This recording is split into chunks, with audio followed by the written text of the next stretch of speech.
Um, Hi, Prem. Give me a minute.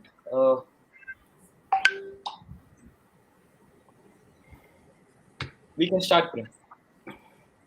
Hello and welcome everyone for to Digital Media Conclave 2021 organized by the Digital Journalists Association of India. We had a fantastic day one, and this is the day two of the session.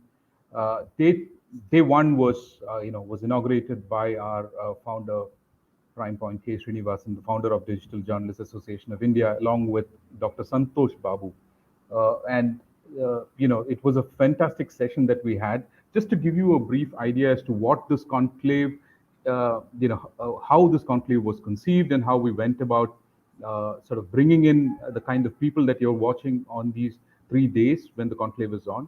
The idea was to target three specific audience, which is the policymakers, which is media owners and media professionals, and including learners who would want to come and find out what's happening in the digital media space. While there are three specific target audience, we were also targeting three specific topics, which is revenue generation, which is to find out how technically where we are as far as the digital journalism, digital media is concerned and its advancements is concerned, and media ethics and regulations that we are looking at today. So in these three topics, which we split into 3 days, day one was about the most important aspect, which is revenue. And we had a fantastic session yesterday, which is available as recorded sessions for all of you to go back and take a look at. It was a fantastic session that was moderated by Vinod, and we had Anuradha Kedia, the founder of Better India. We had Shraddha Sharma, co-founder of Your Story, and Vinod Pulingam, our honorary secretary, had moderated this session. It was a very lively session. For those of you who missed it, I would highly recommend to go back and take a look at that session. The recorded links will be made available to you, especially to those who are registered. We'll be sending them across. So today, what we are looking at is another, it's a very important aspect that we'll be looking at, which is the technical aspects and where we stand as far as how technologically ready we are, and the discussion will be featuring Devadas Rajaram, a professor of Asian College of Journalism, and Mary Elizabeth Mueller, who is a new media expert, an international expert, and Dipti Kumar, our honorary secretary of DiJAI, will be moderating the session. So this is something that we are eagerly looking forward to. Are you tech ready? Do you have what it takes to really understand how to tell stories in today's digital media space? Without much ado, I'll hand it over to Dipti Kumar. Thank you so much, Dipti Kumar. We are looking forward to this fantastic session. Thank you, Prem, and good afternoon to everybody that's joining us live. And if you are connecting to us from India or around the world, do go ahead, put in a message in the chat window so we know where you're connecting from. So as Prem already highlighted, today is day two of the Digital Media Conclave, and we are excited to be talking about subjects that really have mattered for a long time. And maybe at times we have not really had the opportunity to come like this together in a virtual space and talk about those tools, talk about the practices that can really enable one and more to use technology to the best of the work that we're doing in the media space. And so with that, I just wanted to preview a little bit about our two speakers for the day. Now, before I go into our speaker profile, I wanted to ask you all this question. I'm sure you've heard this in one form or the other, right? Either you've heard your publisher in the newsroom say, how tech ready are you for the digital age? Or if you're a student who's watching us this afternoon, you're probably dabbling with, a variety of different digital tools. And what we want to know today with our speakers, Devadas Rajaram and Marie Elizabeth Mueller, is to ask the questions of how effective are these tools going to be in the future. So the discussion with Dave and Marie is going to be a candid, open, and a very insightful one. So I encourage you, stay tuned. And if you have questions, you've probably tried a technological tool and you've encountered, let's say, success or a challenge, tell us about it in the chat window. Okay, so a little bit about our speakers for the afternoon. Dave has been at the right places at the right time. Now, in his early career, he was part of Info2Cell. It was a Middle Eastern company that helped deliver messages via our mobile devices. His career in digital technology and journalism has taken him through Europe, the United States, and India, and has helped create the pop-up newsroom. And what that does is it helps bring students from across the globe to report on global topics. Dave is currently a journalism professor at the Asian College of Journalism, and he's an ardent techie. So if you're a student or you've seen Dave on the ground, you're probably going to see Dave holding a remote control to a drone in one hand and a microphone telling you why exactly that's so important in the field of reporting.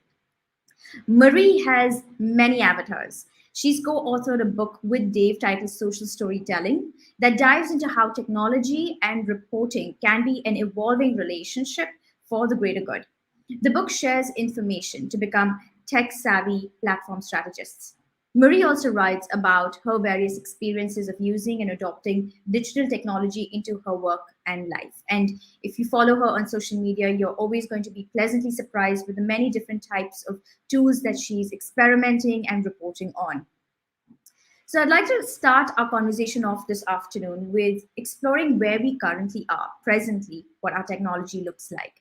And so the conversation flow is going to be engaged with Dave and Liz. So Dave and Liz, you have the freedom to pick who would like to take on these questions. So coming to the conversation of existing technologies, tell us about the existing tools in the media space that have been best utilized and those that are probably underutilized in both the editorial as well as in the automation side when it comes to newsrooms.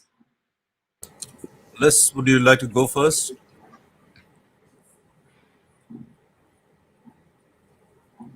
I think Dave, go first. All right. Okay. Thank you. It's first, before we get into the tools, one thing we need to get right is what do we, particularly newsrooms, should actually decide what do we want to what do we want to achieve with this technology. So a lot of newsrooms actually adapt technology for the sake of adapting technologies, just for just the sake of having something new. The first thing that we need to decide, we had to actually figure out, we had to decide upon is what do we want to achieve this technology. Okay, the answer is very simple. We want to reach out to a wider audience. Okay, so once you take that decision, then comes what kind of technology do we want to reach out to a wider audience. So why do we want to reach out to a wider audience? Because we are in journalism for one thing, that is to bring about the change. How do we bring about that change? By reaching out to a wider audience. So in this country, so we had to decide, we had to actually look at this kind of India first, because since India digital. So unless maybe probably we'll be able to talk more about this in the global context. So I'm going to actually restrict myself to Indian context. So going back to the question, okay, what are we doing now? We are not doing actually, unfortunately, in this country, except for one or two platforms, that nobody's doing anything innovative. So one reason for that is a lot of newsrooms are still stuck in the 18th century, and what they are using is just they just come from very fossilized and very old mindsets. There is nothing wrong about just being old. I'm a very old man. I'm a 57-year-old person talking about technology, which is quite a little bit embarrassing. But anyways, so a lot of people are still stuck, and they're not actually willing or daring to take new steps. So that is to experiment and fail. So except for some new platforms, so nobody is actually doing anything. So when it comes to technology, for example, say, how are we using social media, for example? So in this country, we got a unique potential, because this is the only country where more than half of the population is under the age of 25. That is 55% of India's population. We are talking about over 600 million people. So where else can you do this better other than India? So I always believe that if the new frontiers of journalism, if journalism is going to be redefined, that's going to happen in India. Then second is, how are we going to using social media? We just use social media just to share URLs. That is, you publish something on your website, then you just share it on Twitter, on Facebook, on Instagram as they are. So we are trying to actually copy paste things from print, okay, to social media. And that's not what the social media works. So we need to understand the user experience in social media. People go to social media for a different kind of experience, and they don't want to actually have the same kind of experience on website. So what we have to start with is, we need to understand how this, what works on Twitter doesn't work on Facebook, what works on Facebook doesn't work on Instagram. So we need to be able to reshape our stories into to actually meet the requirements of different platforms and in different formats. And that skill, and we have a lot of skill set, particularly in a lot of young people, young people actually are doing some amazing stuff, because of my experience with my students are much actually more innovative than my experience with a lot of newsrooms. So here we need to actually bring in young people to the newsrooms and make them, they should have a place at the table, at the decision making table. So how do you use social media? That is completely wrong. We got it wrong, except for a few, of course, the usual suspects, and I don't want to name actually particular platforms here. Other than that, so that's one way of reaching out. And second thing is tools. Okay, when it comes to tools, uh, just everything is just going live is the most important part in storytelling. Okay, one very important part is going live, because since everybody's just going around with the phone, and so this smartphone technology has redefined everything, the way we live, the way we talk, the way we actually behave, connect with each other. So when you have a phone, a smartphone, and if you are a journalist, because people formerly known as mojos, that is mobile journalists, I don't call them again mobile journalists anymore, because everybody is a everybody who has a phone has the potential to be a storyteller. So why don't we use the smartphone technology to actually find more stories, and actually to publish more stories, and from the field live. And this takes, this doesn't need any enormous this is not an enormous expensive effort. Pretty much all the tools, because pretty much most of the tools that can be used to tell stories with your smartphone are free. And a lot of newsrooms, they don't understand. Even if they understand this, the problem lies in the newsroom, the people who are taking the decisions. And they are old, A, and B, they are not willing to experiment. Because the blame lies with the newsrooms. It's people like me, people like us, that is very old people taking decisions. And because we don't want to actually experiment something new, we don't want to expose ourselves to new technology. So technology, the moment you mention technology, people get scared as something that, like, this is going to blow up in my face or something. So we don't understand that we in everyday life we deal with even more complex technology, because let me give you a couple of examples. And we don't know how, the technology behind our TV remote, it's very complex, but we don't know, but we still use it. It doesn't scare us. And the technology behind a dryer machine is very complex. A microwave oven is very complex, but we are not we are not scared of them. So likewise, in workplace, we need to actually get over that scare of technology. And I would suggest, say social media, there are a lot of tools, say going live for I'm just going to mention a couple of tools, for the listeners, just you should try for going live, you should try Be Live. Okay, Be Live is a web platform where you can actually, we are doing a lot of shows from multiple parts of the world, just sitting here, and anywhere you can actually go live from multiple places with just your smartphone and stream them on YouTube or Facebook. Okay, just pretty much almost free. Okay? So that is one tool that newsroom should be using.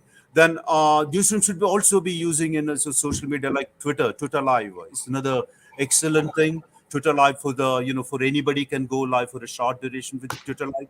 And with thanks to COVID, now we know that we have a lot of newsrooms are realizing there are other ways of telling stories. For example, one example is, since I'm just Dipti, I'm just looking at this as a workshop format, so that's why I'm mentioning tools.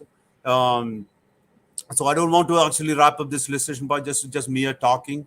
Um, Another tool that we can actually look at for just accessing information, that you can use Twitter interviews. So to give you an example, my students are actually being they're actually interviewing people around the world just using Twitter, and collating them, curating them into multimedia stories, sitting right here in Chennai. We are talking about writers, we are talking about social activists, we are talking about other storytellers. And that is another tool, and which can be curated and compiled into multimedia stories on a tool called Wakelet, that is Wakelet, Wakelet.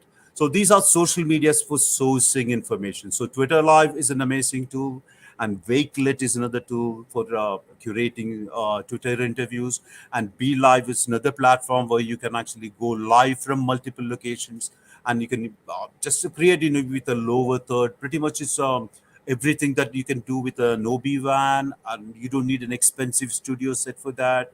So exactly in a digital format, you can go live from multiple locations using just your smartphone. These are the three things I would actually mention. I would like to mention in my opener. Thank you. Thank you, Dave. I think a lot of the tools that you're mentioning are, commonplace when you talk about folks that are working within the media space. But I believe that one of the biggest challenges that has maybe delayed the way folks are able to adapt to technology is the fact that technology itself is evolving as fast as it is. Like not too long ago this year, Twitter opened up its audio portal, and now that's an additional value add on a platform that is predominantly limited by the amount of characters that you could use to tweet. And so I'm interested to know from you, in fact, Liz, is with the evolution of technology, we've seen how augmented reality has and is becoming more mainstream when it comes to the way digital media journalists or even print and broadcast journalists are sort of taking that step and in some cases even leapfrogging into using these newer end tools, if you may, such as VR headsets to tell stories. So the question here is, how do we consciously use such technology in a way that we can continue to do the business of journalism and not perhaps slip down the slippery slope where things become entertainment? Because in India especially, we have to be conscious of the fact that many times newsrooms get sort of carried away with the technological tools and can lose the very point of why that tool exists. So Liz, I'm interested to know your views. Go ahead.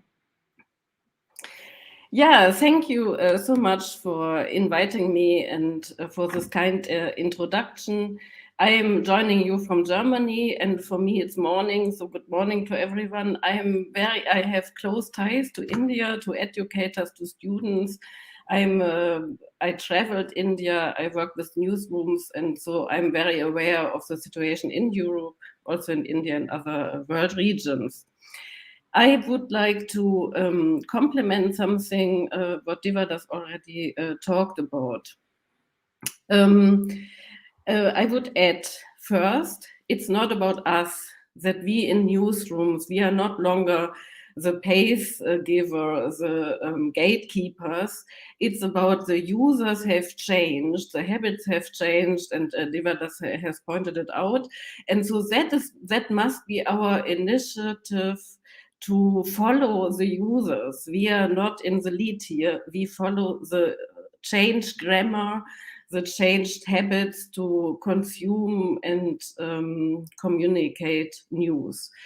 And it's much more conversational. It's a fragmented platform ecosystem we have to work with. And all of that comes first before we get into the mix of tools. And I think what is very clear is users first, because the habits have changed. And then also secondly, in former times, in the 19th century until mid-20th century, engineers were not afraid to use calculators, manual calculators, computer, electronic calculators. Journalists were never afraid to use print, then copy machines, fax, telegraph, radio. Why are they so afraid now to use these new emerging tools? And Dipti, you said already the innovation pace, the speed, how these things develop is immensely changed, and it will never stop. We will never go back to these quiet times where we can test things decades. So that, I think, is something that comes with uncertainty. And so then we would talk about mindset, how our mindsets have to change to be more open for experiments, to be more open for imperfection, to be open to learn from try and error. So that is something I wanted to add before I now come really to the technology. But one thing I want also to mention is you can't, for me also, I'm not a young person. But I would say we, Devadas and I, we are great models that you can't blame someone for the age. Yeah, you can't blame someone for age. You can blame someone for not being open to learn, to continue to learn together. That is a new mindset. The decision making, you would be very lonely. And I think you can't reach really user needs and purposeful reporting if you remain in this top down, because we have not only to work with a mix of technologies, we have to work with a mix of disciplines, with a mix of diverse people, because again, the world is like that. So what I want to briefly dive into is now, what are the most important aspects, how to use technology when I have already the mindset that we have to change and we have to really get going with a mix of technology. And you don't have to work with everything. You have to have the stuff, you have to have the workflows in place, you have to have the users who you can reach with them. And it's not about reach only, what Devadas said, truly, but it's also about a better connection, more purposeful and more qualified to reach these fragmented niche groups. No? That is, I mean, it's a sheer mind-blowing number of people in India, but also don't forget that half of the population in India most likely does not access digital technology on a level like urban. And I have the most wonderful example, this CGNet Svara, a newsroom in rural central India. They work with an appropriate tool, nämlich Bluetooth audio newsroom, to solve real-life problems of real-life people. And I think you have to choose the technology that is in connection to the people you want to talk to, or you want to give them a voice. You know, that is very important. So the three main aspects when we come to emerging technology, to immersive, like augmented reality, virtual reality, mixed reality, three aspects play a major role.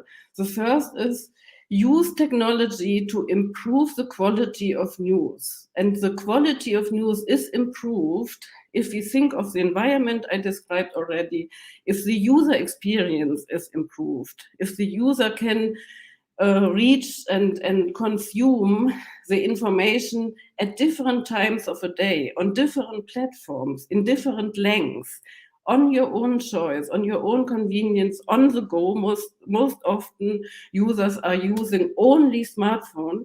And if I say users are already there, it's also in Germany the case, all demographics, all ages. We can't say only the young. No, it's not true. 60, 80-year-old people, they organize their communication and news use around the tools in their convenience. So improve the quality of the user experience. Secondly, use technology to save time in the newsroom, make really use of it to save time, so you can focus on the storytelling, maybe on data that is very time consuming, on a really good data storytelling, because data have to be visualized so people can understand and they will remember visualized stories much better.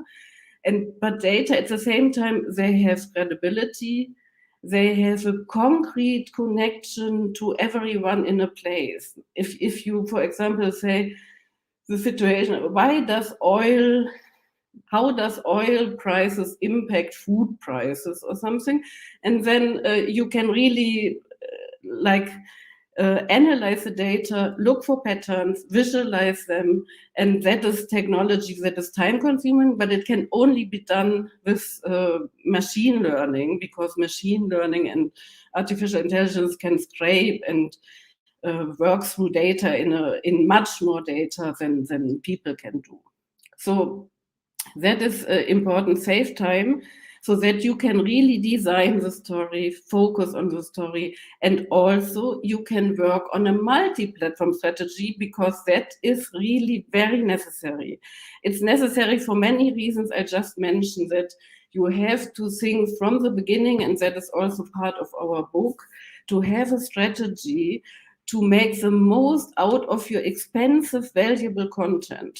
The stories, it's a waste of money and resources and of the story if it's not played out on several and in different formats on several platforms. And the third is most important. And I want to tell a little bit more and give you also interesting examples. Understand now that the most important and I think underestimated aspect of digital technologies is that it's about experience. It's about experience, and that is not something what you can reach easily with all the other technologies we have tested in the last centuries. And that is underestimated, that this is really different. I have talked to many people and see they don't understand, because that is only understandable if you do it. And the experience means with augmented reality, with virtual reality, with other mixed reality technologies, we create an experiential story experience. People feel like as if they are in the story. You can show unknown territory like the moon, or so something which you really can't reach a normal person. And but you can be immersed in this story with the 3D. The mixed technology we talk about are different effects of 3D. And so something is a layer, like augmented reality is a layer in our real environment. Some others can only be experienced by headset methods and so on. But what is very important to understand is that is the grammar our users are looking for. It's like in the media evolution, we have now the opportunity to tell stories as if it's an experience, and that makes it better stick and better understandable also through the way our brains work. And the pioneer of that is, many of you know this, most likely Noni de la Peña with her company Emblematic Media. She is also a very good and well-known journalist and now an entrepreneur in virtual reality. And I think 2012, her first piece, Hunger in LA, reconstructed poverty, how it affects people in to wait, to queue up in for food in Los Angeles, one of the wealthiest cities in the world, maybe. So, and that most important aspect here is reconstructing real life situations, tell a story, and immerse users in this experience. And that is what she did first 2012 with Hunger in LA, then later also with Kira, for example. We listened to an emergency audio call, an original call, and at the same time we experience the situation in the house. Someone kills someone. And so domestic violence, for example, very impressive to experience that, very tragic. And the most exciting project I came across recently, and what I will share the link with you, it's really worth to dive into and look at it. It's from Syracuse University, a team of educators and many students, they teamed up to what they called Visualizing 81. So they revisited a part of Syracuse city which has been completely destroyed in the 1960s through a highway project. There was built a new highway infrastructure, and there had been a very lively and wealthy community of Black, Jewish, and immigrant communities, and all of them were displaced. And it's like the story of these communities and also their thriving and everything. It was hidden. It was almost deleted, erased. And so this project works. What they told me also, and you can see it on the website, they combine 360 imagery, historical photographies, holographic augmented reality capture of buildings and spaces with photogrammetry, architectural models of the present infrastructure, and immersive virtual reality, augmented reality tools to tell the story. And it's not just looking back into the past. The idea is to immerse users into this complex story world, you can say, journalistic story world, and to find a way to revive this in the future, to envision a new future in urban planning without this underlying racism that is at play here. So I think that is a great example for, you have to have a lot of resources, but you can see you can even do it at a university. You don't have to go to classical legend newsroom. It's a mix of perspectives, it's a mix of technologies, it's a mix of disciplines. And that is what has to be established in newsrooms to be really relevant and to be tech ready. This mixture, of course, in different sizes. Not every newsroom is New York Times or Syracuse University, but we can always learn from these examples and then define the little things we can start with. There's nothing wrong with starting with little things, but to have this in mind and to set goals and milestones, I think that is very important. And the most important aspect why we do this, apart from that our users are already there, we want to build a diverse and digital tech-ready fabric for democracies, isn't it? We want to protect our open societies in different levels in India, US, Germany. We all face our problems, but I think that is the basic reason why we should do it. Thank you. Liz, I think what you're talking about is absolutely spot on when it comes to just the variety of different options we have in today's day and age far supersedes what existed about 3-4 decades ago, when it was definitely a much simpler time, as one could argue. But in today's time and age, we have so many tools to pick from that the options are unlimited, actually, quite frankly. And all of us are going to be, products of constant learning till we finish our time on this planet, right? And I believe like that's also what's influencing a lot of the research that's happening on the field when you talk about the subject of emerging technologies. And I just want to read, a quick note from a study that Gartner had done. And they said that, emerging technology is not just virtual reality. It goes far beyond that. And there are a number of titles that fall within this bucket called emerging tech. We've got sovereign cloud, we've got NFTs, machine readable legislation, decentralized identity, decentralized finance, homomorphic encryption, active metadata, and so on. I mean, the list just goes on and on and on, right? And we also see that a lot of end users today who might not be in the digital media news space are also still users of these very technologies that exist, right? So with a country like India, which has over 600 million internet users, what kind of technology do we see our users probably adopting in the next 5 years, especially since India has really put out a mandate to be digitally savvy, and the Digital India mandate is really enabling a lot of businesses, but also enabling a lot of end users to be adopters and early adopters of this type of technology. Dave, would you like to take that question? Yeah, sure.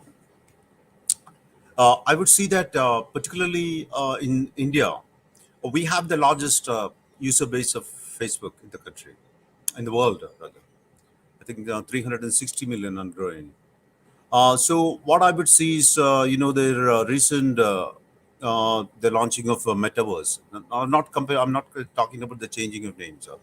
Okay, the Metaverse technology, where you can create your own avatars, and it's going to be it's going to be a digital replica of our real world. And this might sound like Harry Potter story now, but this was exactly what I know 10, 15 years ago. If somebody had told you that you can actually do a conference like that, or you can just with your phone, you can email people. Wouldn't have believed that 10, 15 years ago. So this emergence of metaverse is specifically is going to change, and plus combined with the 5G adoption, the 5G is going to change the way we interact with each other anywhere in the world. And in this country, particularly, since wired connections are almost in the because of to reach to the the breadth and width of this country, because it's a huge country.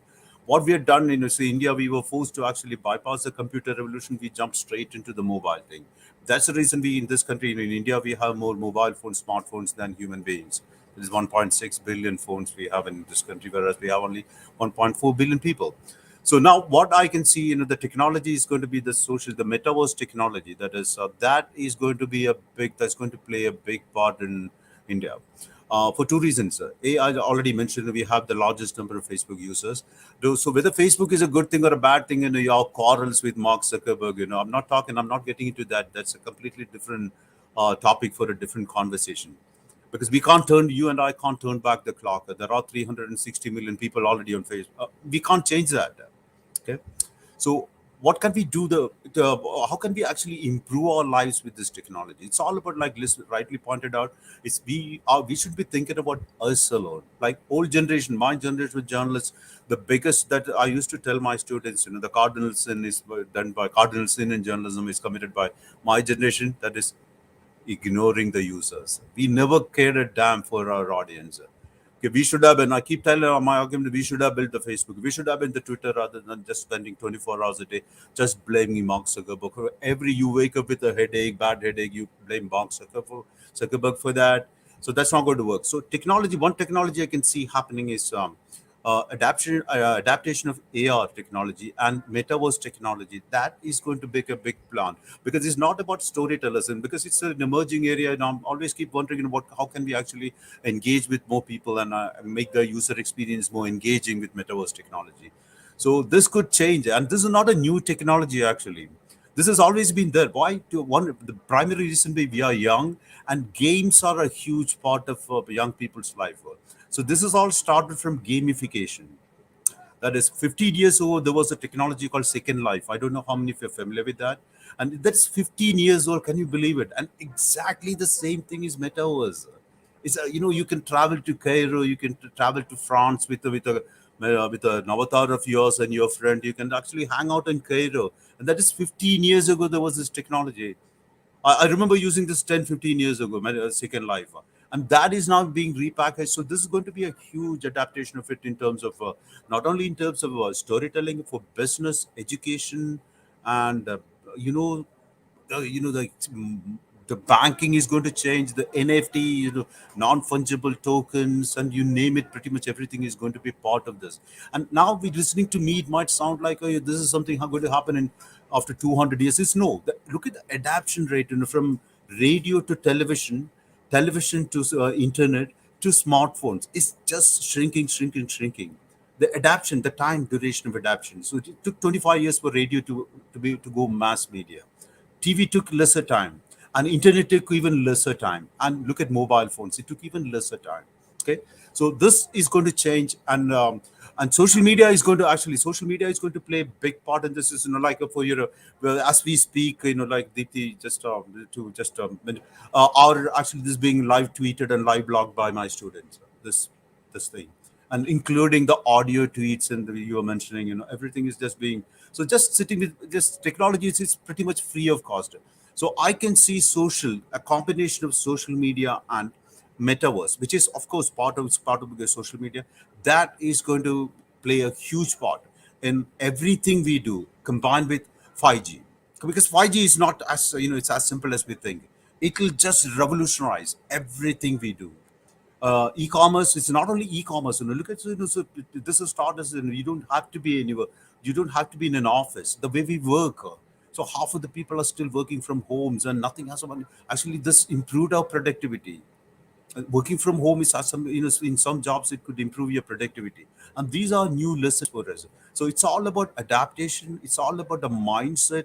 Like I keep always telling you, it's very easy to just bring down a brick and mortar building, but it's harder thing is to break people's mindset. Going back to, since we are talking about journalism, it's going to actually, it's time we adapt or we die.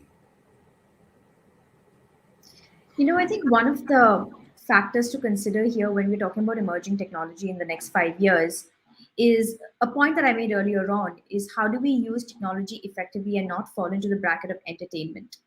And I truly believe that one of the reasons why many times newsrooms do trial and error methods is because they want to be the first at everything, but there's not enough time that's given to the reporters, to their technology teams that are sitting in these offices, but even in university level, right? To be able to really master the technology that exists for them. And that can lead to some amount of fear that emerges within newsrooms, is how open are you to evolve and adapt to these new tools that are coming out? Dave and Liz, you both mentioned a little bit about AR and VR. You also spoke a little bit about metaverse, and I think a lot of questions that are coming in are asking us also about how do we adapt to the metaverse. And I think I want to take one of the questions that are online, and if I can just pull it up, we will take the question. Okay, so a user online says that, or rather wants to know, how does Instagram and Facebook, or the evolution of metaverse, really impact digital journalism? Liz, would you like to take that? And Dave, you can answer with your response thereafter. Let's go first. Yeah, I will briefly respond to this question. I think that is something many people ask themselves. The metaverse is something very complex, and I think it's about decentralization of data.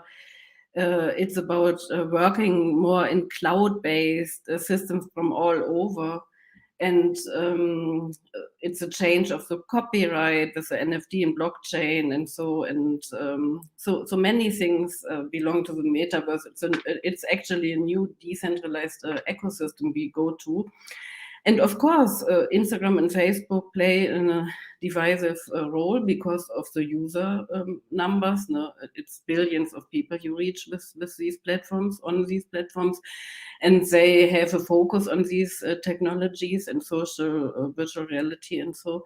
But I would also warn, and I'm really delighted to see that, for example, the European Union now, they have the Commission announced that they build their own 60 newsrooms, umbrella newsroom, so 60 newsrooms in one big newsroom, to really amplify European communication, information, and so, and not to be reported on, but really have their own voice and a diverse voice. And I think it's high time that we build our own independent platforms, and have always in mind, okay, we can serve Instagram and Facebook, we can also work with the technology. It's interesting because, of course, like Snapchat also, they are quite innovative in some areas, but at the same time, it's really about independence, about data protection, about privacy protection, and we are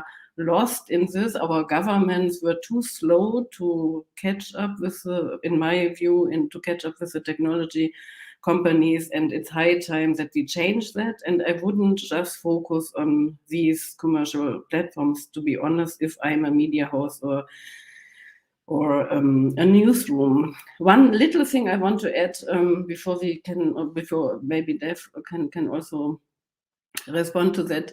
It's about, we come from that in Germany. Entertainment is not the evil.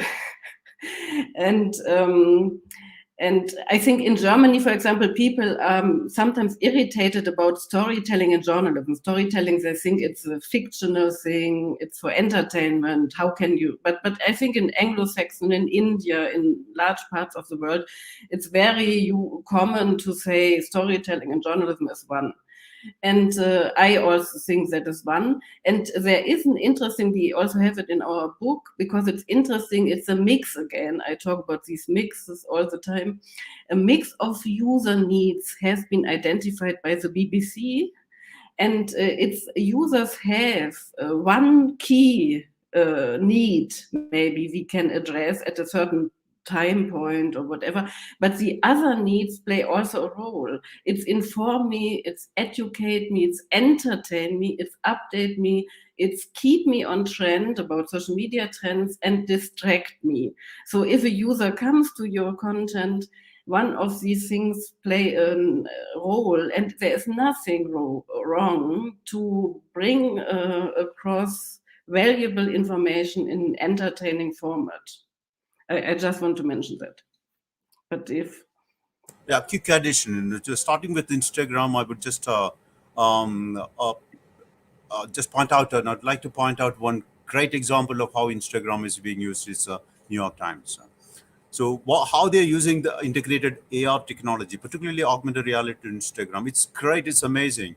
That is, when you have the Mars landing, so the rover, the new thing, the thing landed on Mars. I've forgotten the name of that lander. You can actually recreate on Instagram. Those stories were on Instagram.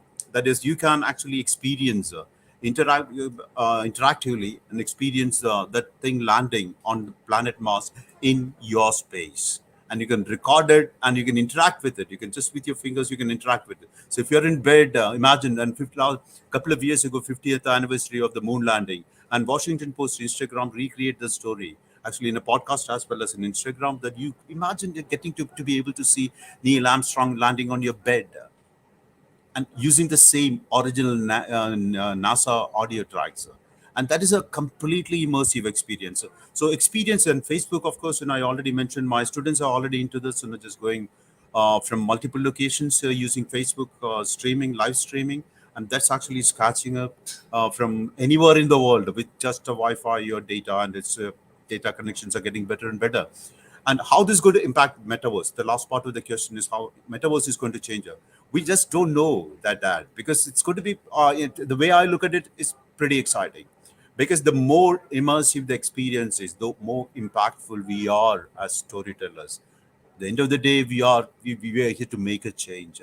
It's all about how good are you providing, how good the experience for the user. So anything that is spatial, anything that is immersive. So far we are talking about the headset. Now metaverse is going to change that, because the whole is going to be, it's all going to be a wearable pair of glasses. By the way, Ray-Ban Facebook glasses are already. I'm not a huge fan of Mark, so don't get me wrong. I'm not here to promote Facebook. It's all about technology, and not only technology. Of course, there is bad side of technology. The way you look at it, technology is it's all about the whole digital thing. Is all about the end user. Okay, how you are going to use it. Something called user responsibility. That's very important, and it could be misused. Like I keep telling, a knife was not invented to kill people. It was invented by our ancestors to make our life easier for us, to chop vegetables and chop meat. But if I decide to use the same knife to stab someone, who would you blame? The knife or me? Okay. So we don't blame the refrigerator for what you put inside it. Well said, Dave. All right, I think one more question that I'd like to just pull up on screen is, how do we tackle the algorithmic based biases that might happen as a result of the fact that a lot of news rooms and news agencies are driven on the SEO front and not more on the fact of how the content itself plays out. So what are your responses, Dave? This is okay. Let's look at this. There are two things about this. That is here. The question is social referral and search referral. Search referral being the SEO. So 2020, by 2020, we don't have the latest numbers. 2020, we are social, according to the we are social numbers, it's almost 50-50 or 48-52. That is, more is actually from SEO now. SEO is increasingly becoming more relevant than social referral. But it doesn't mean that we can ignore, because you can't take close to 2 billion people out of social media overnight. So it's going to be 48-52, 48 for social referral, and no, that which again is controlled by algorithm. Okay, how do we deal with the algorithm? I don't think anybody can crack this, because everything is. But that doesn't mean that say one thing I would suggest is just to there are a lot of hacks on Facebook. If you can ask, you go to Facebook and the latest feeds, that actually you can 50% you can get around, rather than feeds are relevant to you, you can always go to the settings and change into the latest feeds. So, but again, that is not a perfect thing because we don't know how how they when the algorithm changes. It's not transparent the way they change algorithm. But it's not entirely algorithm based now. Okay, it's always been 50-50 or 48-52. But of course, even Google, now even Google or any search engines, you can also manipulate SEOs. There are several ways of manipulating SEOs because Google itself is in trouble in Europe. I think they were fined for promoting their some content by taking, their own content in the searches. So these are not, just very reliable things. But we live in a world we can't actually live without them. So it's both are important. SEO and SMO are both important. And there is now an emerging area in investigative journalism called investigating the algorithms, and that's also emerging as an interesting area of journalism studies in the US and Europe. Okay, so I think that answers your question. Liz, would you like to add anything to that question? Just a little thing is the basis for all algorithms is a database. So what we have to make sure is that the database is already really diverse and represents the diverse demographic we are looking into, or whatever we want to analyze. That's most important.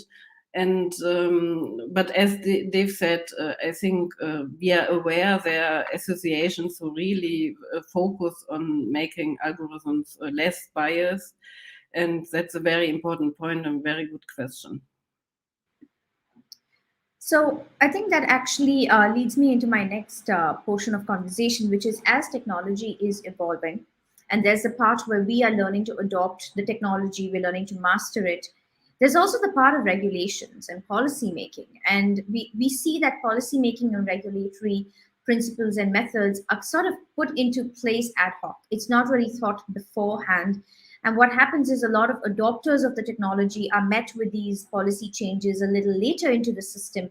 And that can also lead to a lot of resource drain. It can also lead to a bit of exhaustion when it comes to folks experimenting with technology, which can lead again to the same subject of our newsrooms going to be open to the evolution of technology.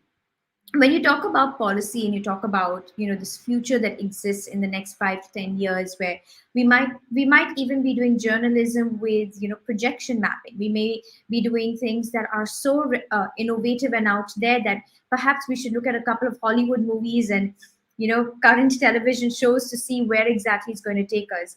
But with that possibility lying very close to us, how do we prepare for this type of future? And how can we be better prepared as digital media professionals in this space?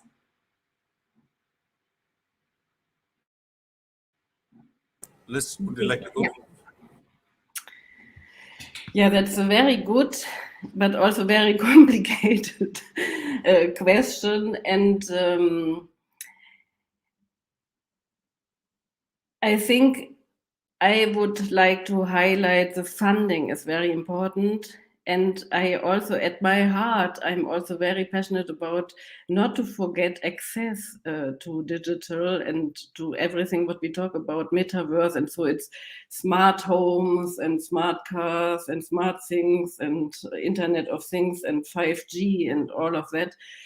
But don't forget, even in Germany, I recently walked through downtown Stuttgart, and there are homeless teenagers homeless. We have also in Germany like 10,000 people who can't afford a health insurance, so they don't have a health insurance. In India, because of the sheer numbers and the rural areas, and so these problems of the digital divide are huge. And I think that is something I would like to see addressed first, that we make sure it's easier today through the metaverse, what we call metaverse. You can learn on the spot at home. You don't have to spend expenses to travel and so on. It's nice, but it translates today more into nice to have. And actually, we are all still in the middle of a pandemic. But the must-have is access, and if the access is possible through immersive technology, through blended learning, as Dave said, Second Life was built as a first metaverse complete world, and now it's much more moving into really a learning environment where you can train skills, team building, simulations are played out there, and so. And so digital divide for me comes first before we talk about all the fancy stuff that we maybe see. Second is really funding, ownership. Governments have to regulate much stronger. It's impossible what we experience that on default our data fetched and then sold and without our consent, and all these things, they have to be regulated. And as I said, it's very important. And now in Europe, where we have a very strong tradition of public broadcast service since at least the Second World War and end of the Second World War.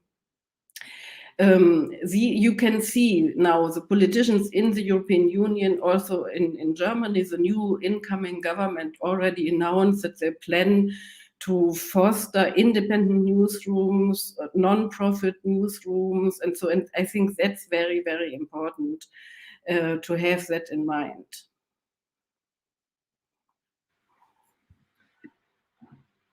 Dave, what are your views on? Yeah, Dipti, I'd like to break this down to break it into two parts. The first part about regulations, the second about how can we learn from how can we actually prepare our newsroom for the future. Regulation wise, unfortunately, we have in this country and a lot of countries like ours, it all depends on the government of the day. What they decide, how they decide to control, and how they choose to regulate. Which is not transparent, unfortunately, in this country. I'm not blaming any particular thing, that's how. But in Europe, it's a little more transparent. So if you look at how Facebook, the fake news ecosystem works in the US and Europe, and in India, you'll see a huge difference on how, because in Europe you can't get away with that.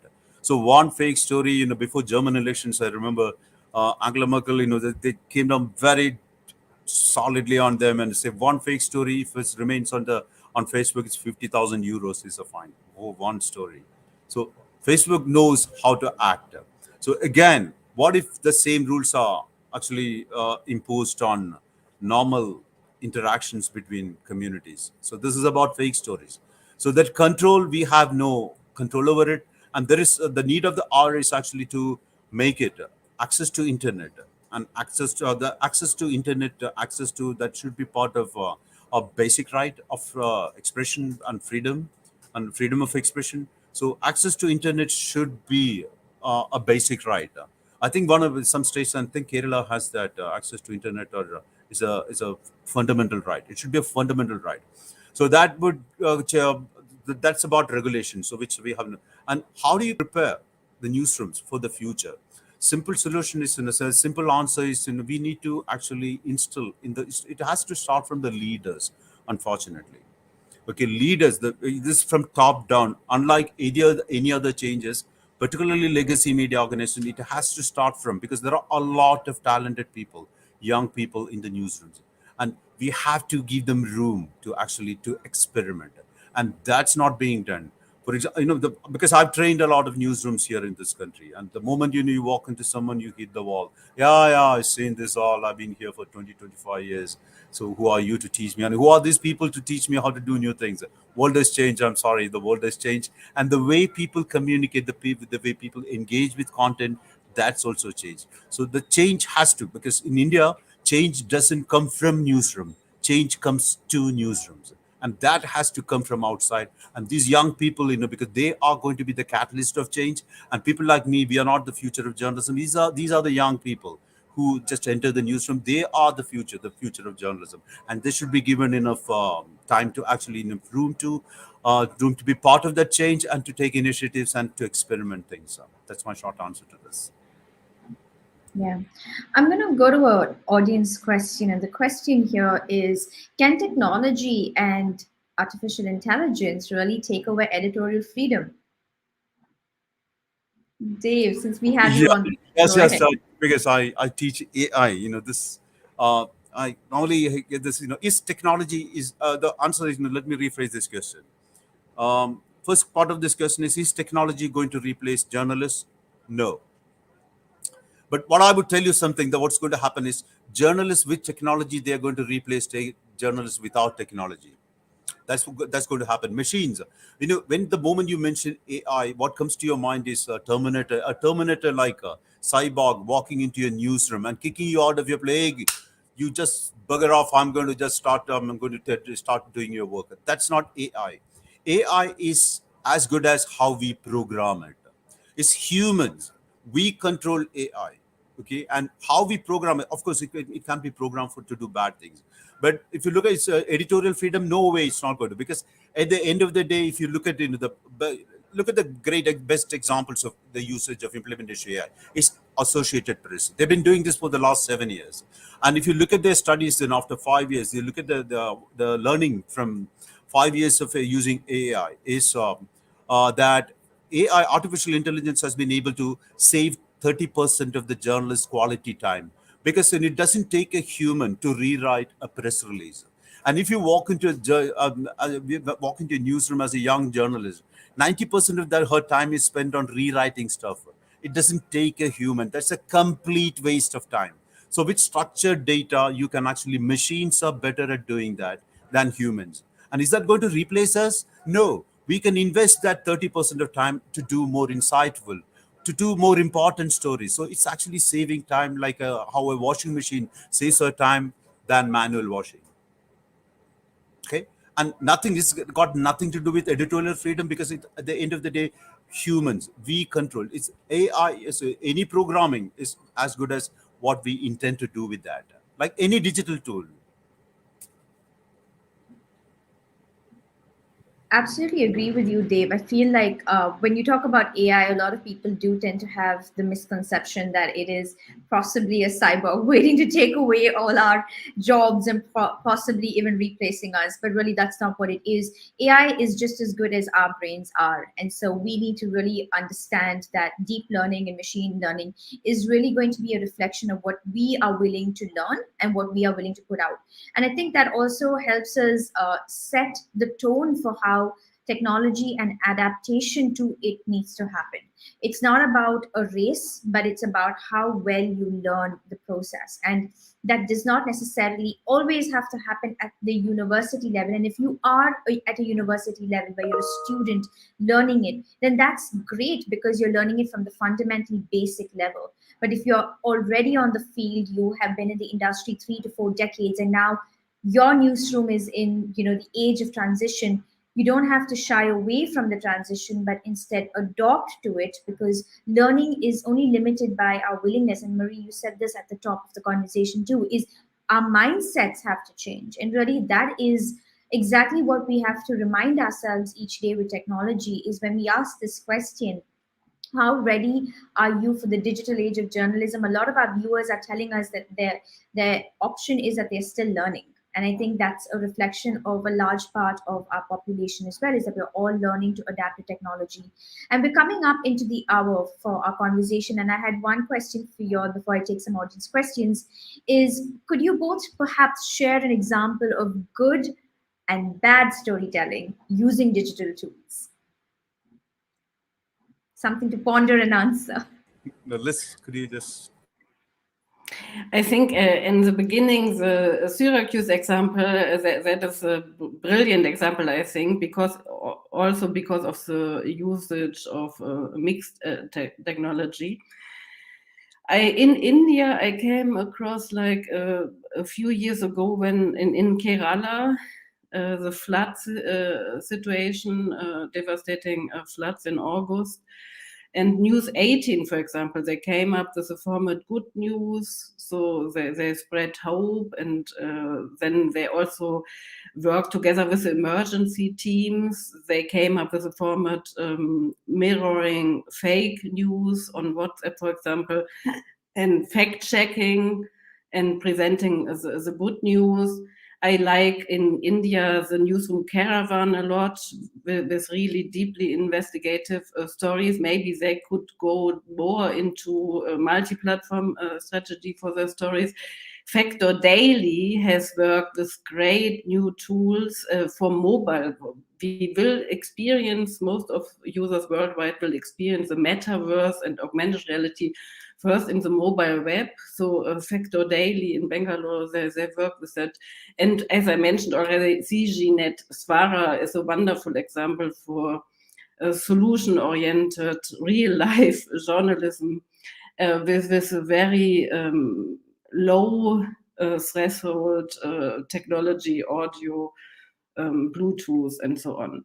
Bad journalistic storytelling with digital tools it has nothing to do with the tools. It's always about abuse of storytelling. And for example, Fox News in the US, or I think this Republican TV, what you had in India. And so if you use a drone to follow a prominent personality, or if you use tools to spread fake news, so that is bad digital storytelling, of course. But that has nothing to do with the tools. A couple of quick examples, closer home in India, I just love one section of the Quint, that is graphic novels. And if you look a couple of days ago, they published a story. You can look it up. Pyar kiya to darna kiya. Dave, I'm so sorry to interrupt you, but we have Ms. Priyanka Chaturvedi joining us just for a few moments. So if you don't mind, I'm just going to pause really quickly to take a moment to introduce her, as she's taken time out of her busy schedule to join us, just to give us a few of her remarks. Ma'am, thank you so much for joining us this afternoon. I'm going to very briefly just turn it over to Mr. Prem Shankar, who can give a little bit of a lead-in to our introduction to your time here this afternoon. So Prem, it's over to you. Thank you very much. Thank you very much, Dipti, and welcome to this session, ma'am. We're really happy to have you. Can I have the founder of DiJAI, Prime Point, Srinivasan sir, also joining us? It was, sir has been trying to get through to So can you hear me? Can you give a brief introduction to yes. Member of Parliament? Good evening, Madam Priyanka Chaturvedi. I know that you are busy schedules in the Parliament and other activities. In spite of that, you have chosen a time to join us. There's a Digital Media Conclave 2021 for the purpose of introduction. And Priyanka Chaturvedi is a very star figure in the Parliament, and she doesn't need an introduction. She is a Rajya Sabha member, and she is the deputy leader of Shiv Sena party in the Parliament. And she is a standing committee member in various committees also. And more than that, the purpose of her inviting here is her Twitter, she is followed by more than 1 million people. I would like to hear from Madam Priyanka Chaturvedi. What does she feel as a social media active? She is very active in social media, and I would like to have her experience with the 1 million followers.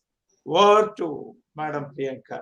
Thank you very much for joining at a short notice, and in spite of your busy schedule. Thank you very much, Madam. Thank you. We are greatly honored to have you here in our midst. Thank you. Please. Thank you so much, Mr. Srinivasan. You've always been very polite, very kind, and very motivating. And you said good words to me, good words about me, which I sometimes feel I don't deserve, considering I just got suspended recently. No, that's all a political, and in fact, it has made you much more popular than even before. That's every challenge is an opportunity for you. I'm hoping so.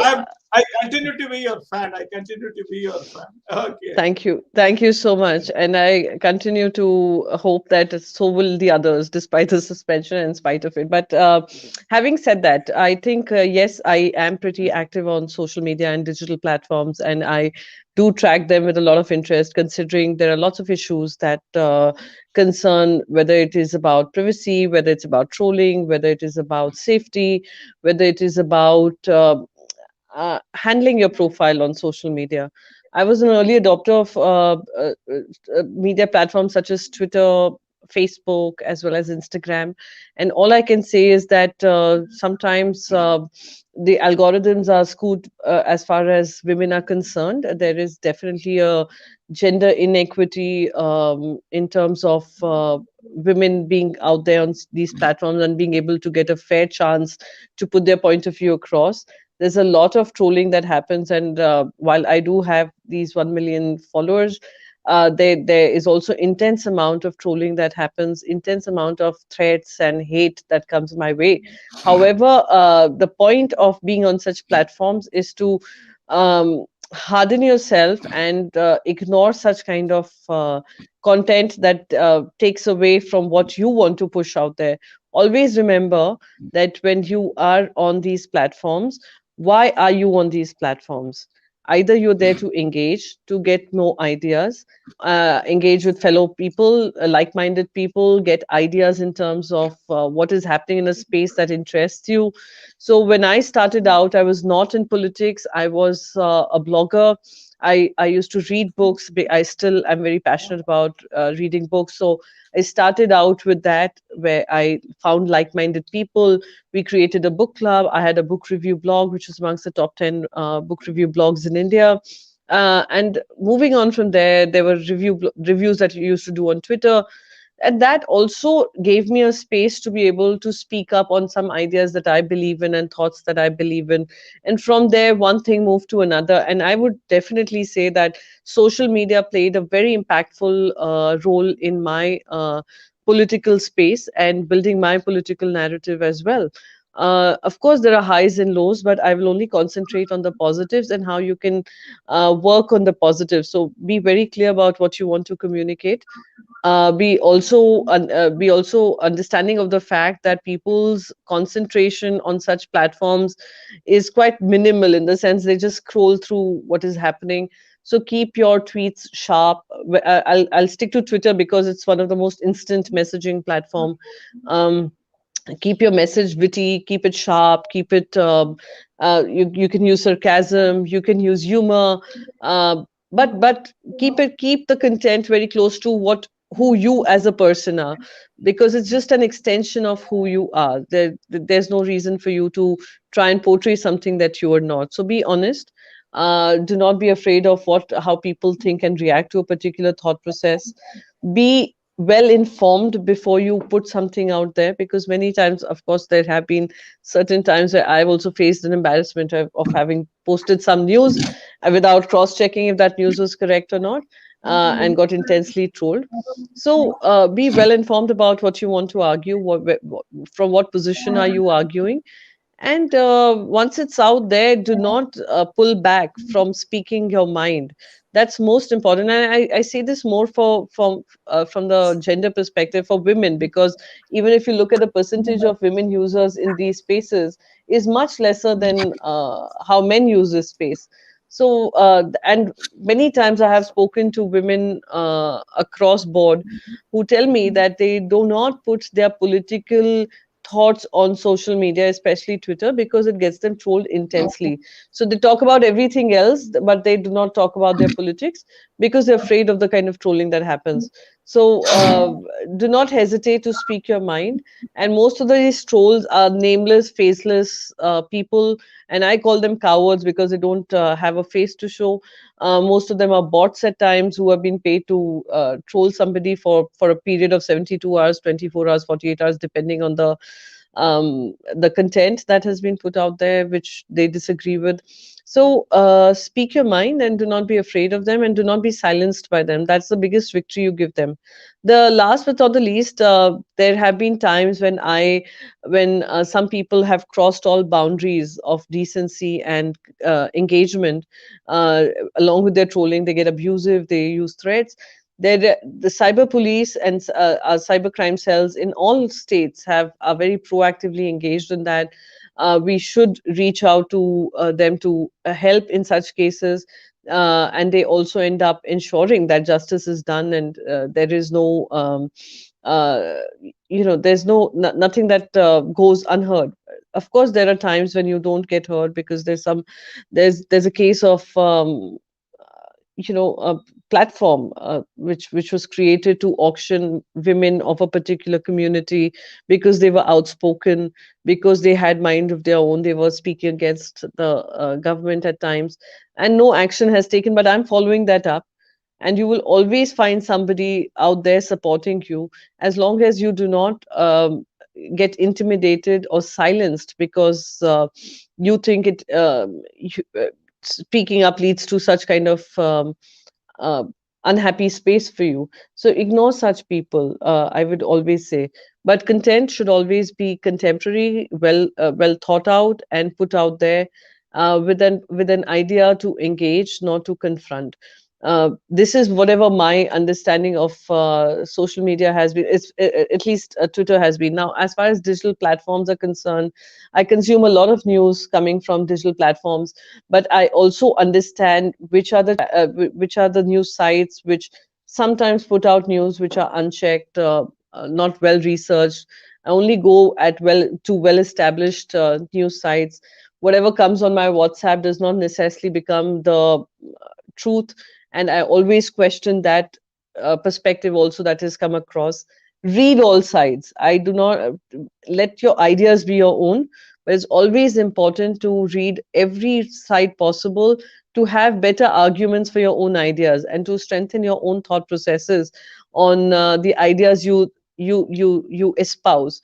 So that is also very important. Never shut your mind or your conversations on the basis of the point of the idea that you have in your mind. It could be very strong, but it's also adds to your knowledge to understand what the opponent, I would say, someone with another point of view has, because there's always space for discussion and debate and maybe dissent too. So that is what my two bit is, that always verify the news you're reading and consuming, verify what you're sharing across, read all sides, be well read, understand that your content has to be very eye-catching and interesting for people to follow you.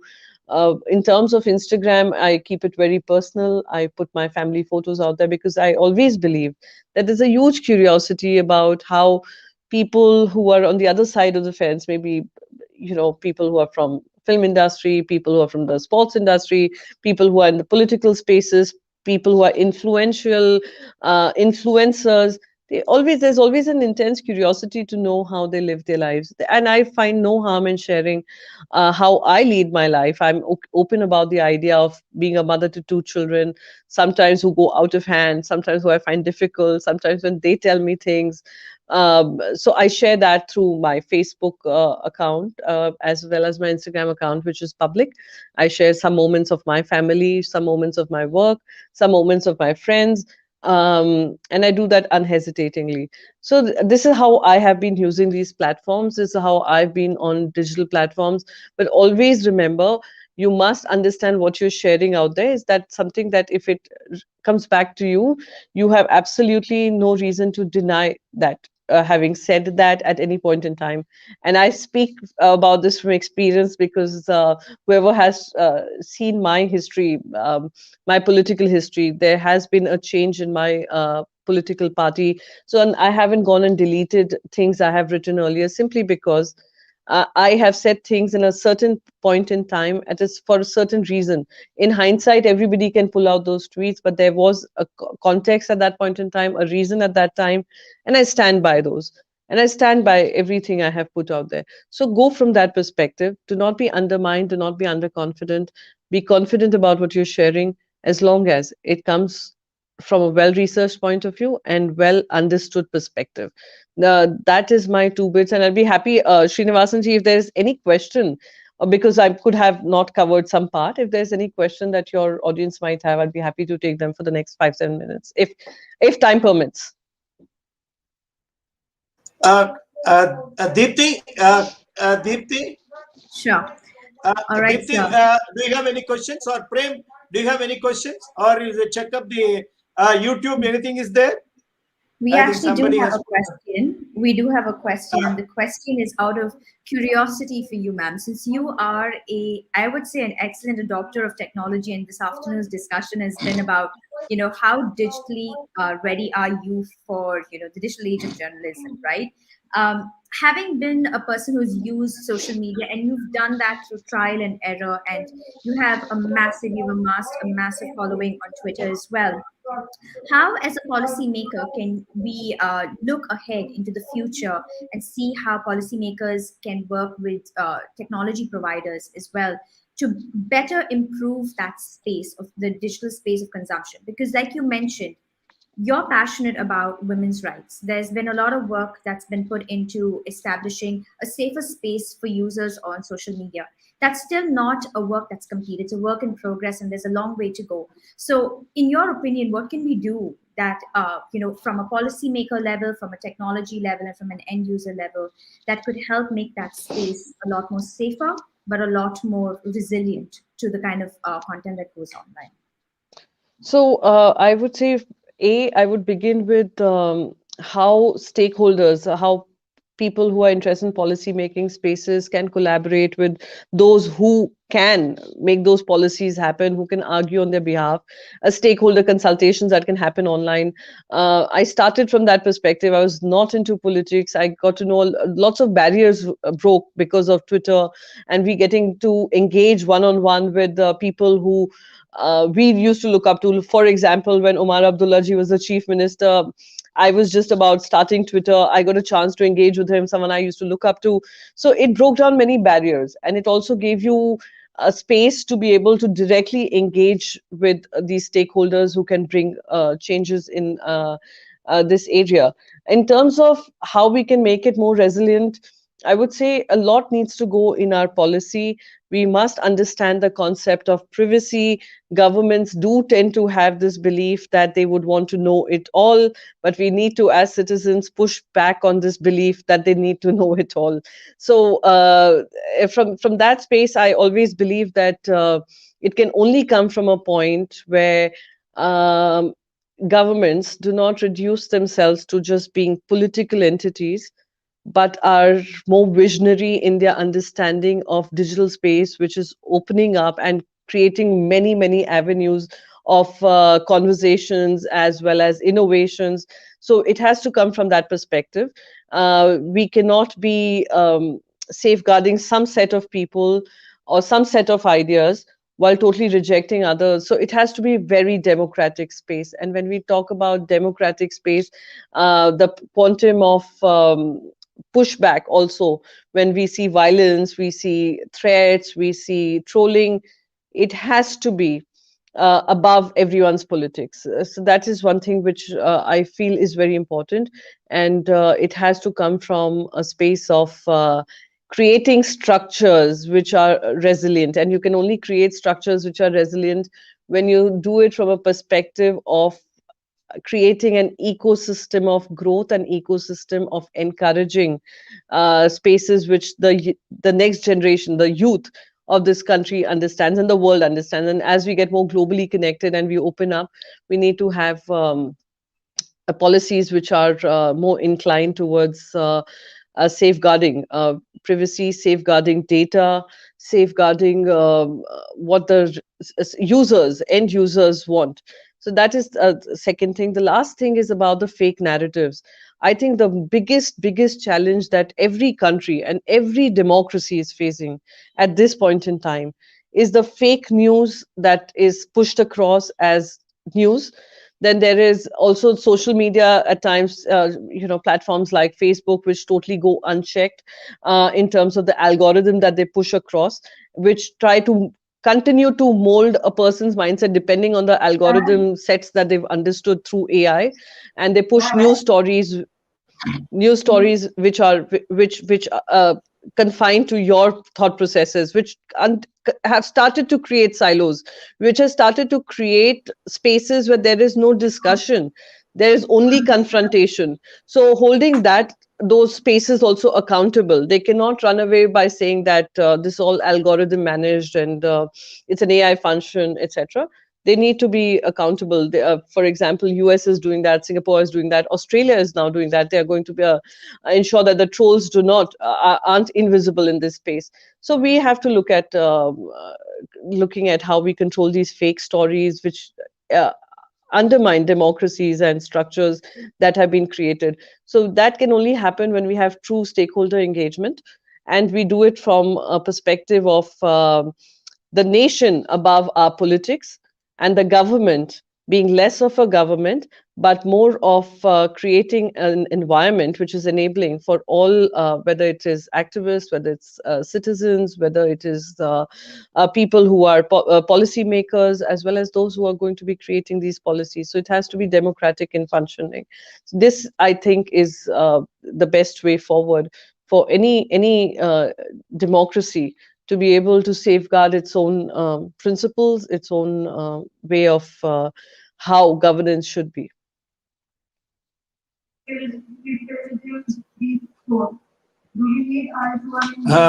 Thank you. Can you take one more question, or? Sure. I'll be happy to. Madam? Yeah, please. Dipti, do you have any questions there? Actually, on the YouTube?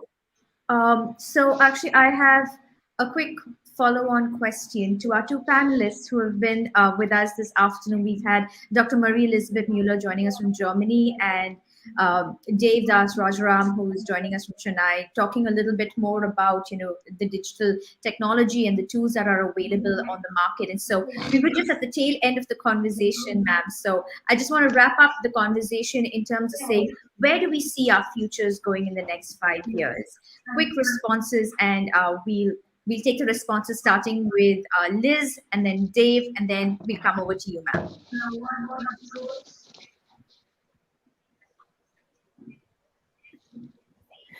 Yeah, thank you so much. It was very interesting to listen to Priyanka. Hello from Germany. I am not an expert for holistic questions about the future, although I'm into quantitative futurism.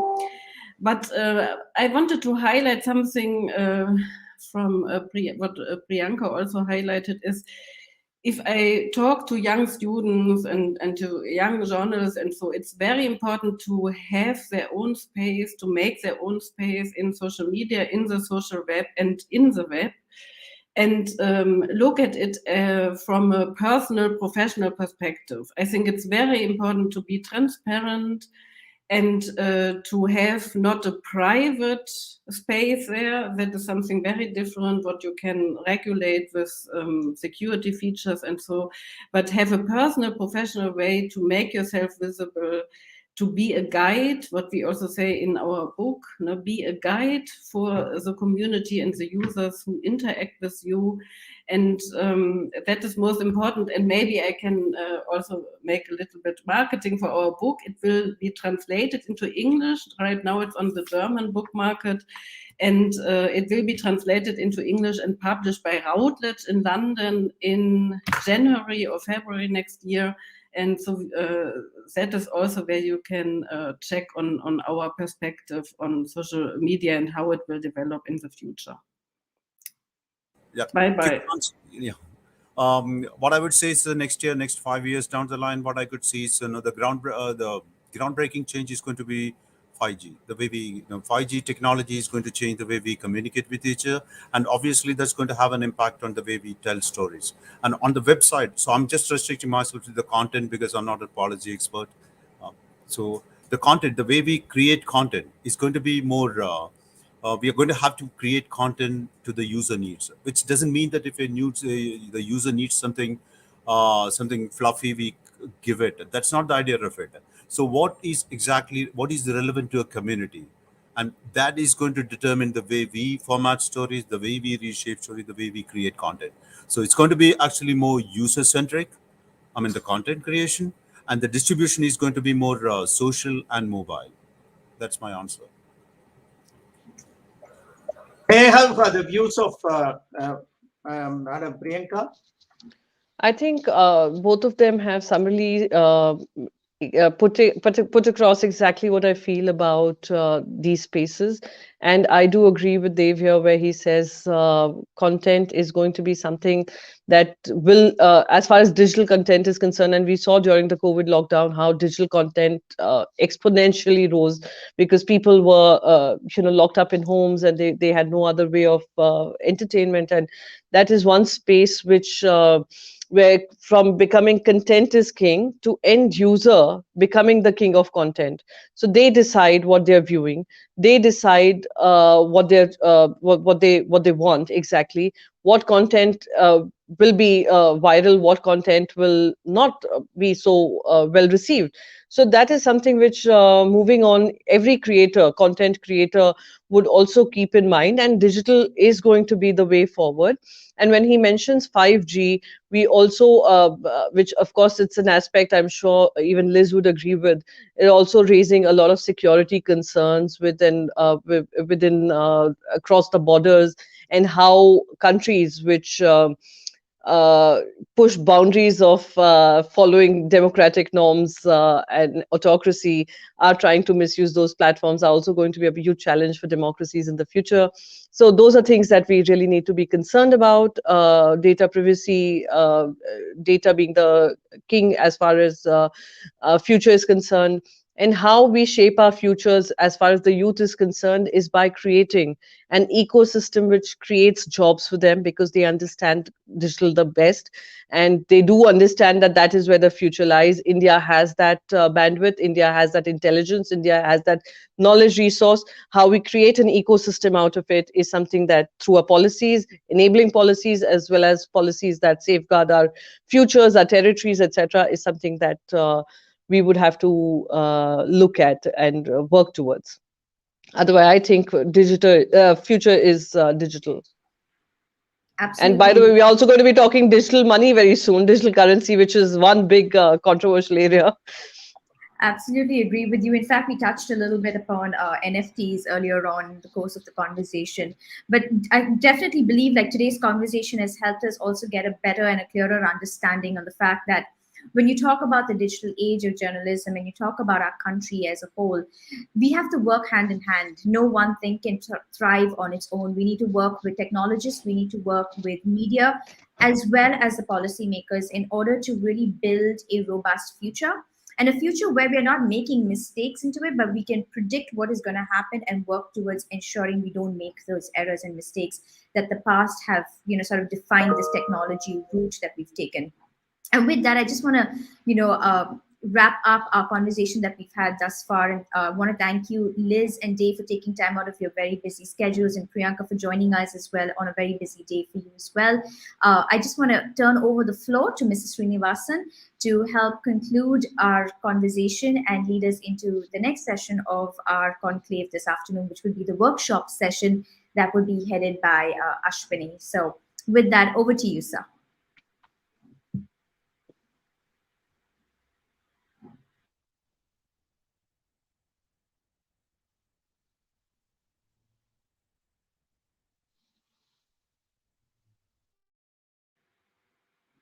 We're not able to hear you, sir. You'll have to unmute yourself.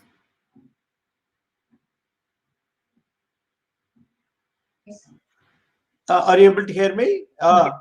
Thank you very much. Thank you very much, panelists. Liz has joined from German. It is really, we are very proud of it. And Dave is a professor for journalism, and he has also joined.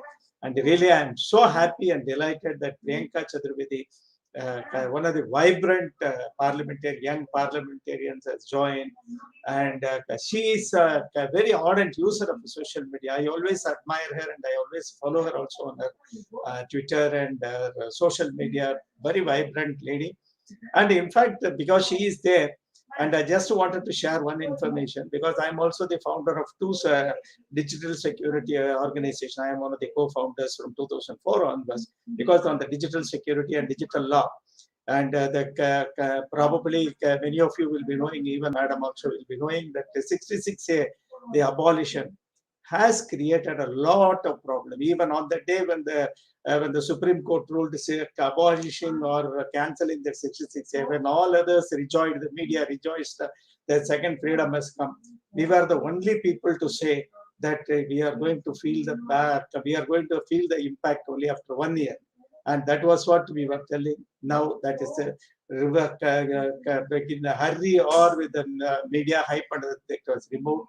That is now, if you have closely examined, I request Madam Priyanka to examine it exclusively, what the impact it had on abolition of Supreme Court abolition of 66A among the women. I know I have been getting a lot of information, and the women are not safe because of the. But that could have been the same law, the same clause which was in the UK. That was so their Supreme Court had asked the government to frame certain rules and regulations. But here it was abolished. But I feel that she can make some study on that in the interest of the women of our sisters, mothers, and ladies in this country. I think it is better she takes up that what is the negative impact that has created on 66A, irrespective of the political philosophies and other things, because let us not stand on the prestige or the ego issue. And it is some modification is needed in the parliament. The 66A, I don't say that the entire 66A need to be revamped here, and but it has to be modified that to bring in some sort of safety for the women. And I request Madam Priyanka to examine that, because she can make. She has got her own team to examine it and give her the report. And thank you very much, Madam Priyanka, for the wonderful presentation and joining us at short notice. Though you are scheduled for tomorrow, I wanted her to join today. And though I know that her pressure of time today in the midst of thick political activities at Delhi, really, I am grateful to you on behalf of Digital Journalists Association and our team. I am very grateful to you, madam. Thank you very much. Over to Dipti. Anything you would like to say, Madam Priyanka? She is there on screen. I think Priyanka has logged off, but just wanted to say again, thank you, Liz and Dave, for joining this conversation. We really do appreciate your time. We had some really interesting questions online, and we'll continue the conversation offline as well. And for those of you joining us online, if you would like to follow Liz and Dave on social media, they are available. We'll put out their handles on the chat box so you can see that. Thank you again. Thanks for having me. Right. Yes, thanks for having me, and good luck. Thank you, Liz. Thank you, Dave. All right. And so we are all queued up for our next session this afternoon, which is a workshop. And we're going to be exploring the details of monetizing your content. So stick around as Ashwini Mishra takes the floor to guide us through some of those important points that you need to consider when looking at your social media content, by looking at your newsrooms or your publications. And if you have questions, continue to use the chat box and post your questions in. We'll be taking those questions during the course of the workshop. Over to you, Ashwini.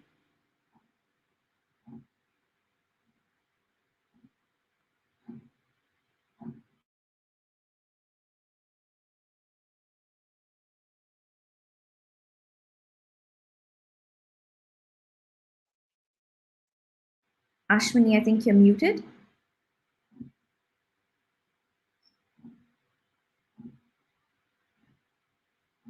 Okay, we can't hear you.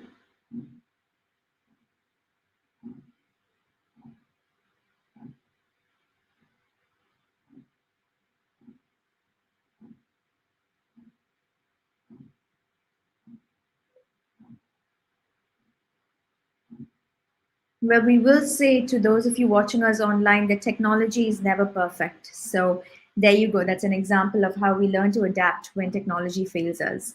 And we thank you for joining us this afternoon for the conversation. If you're just tuning in, take a moment and tell us in the chat box where you're joining us from.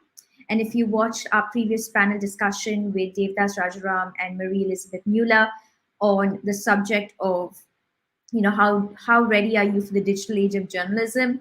Tell us how ready you are for the digital age of journalism. We'd love to hear more from you. And thank you for all of y'all that have joined us this afternoon. We'll be starting in just a moment.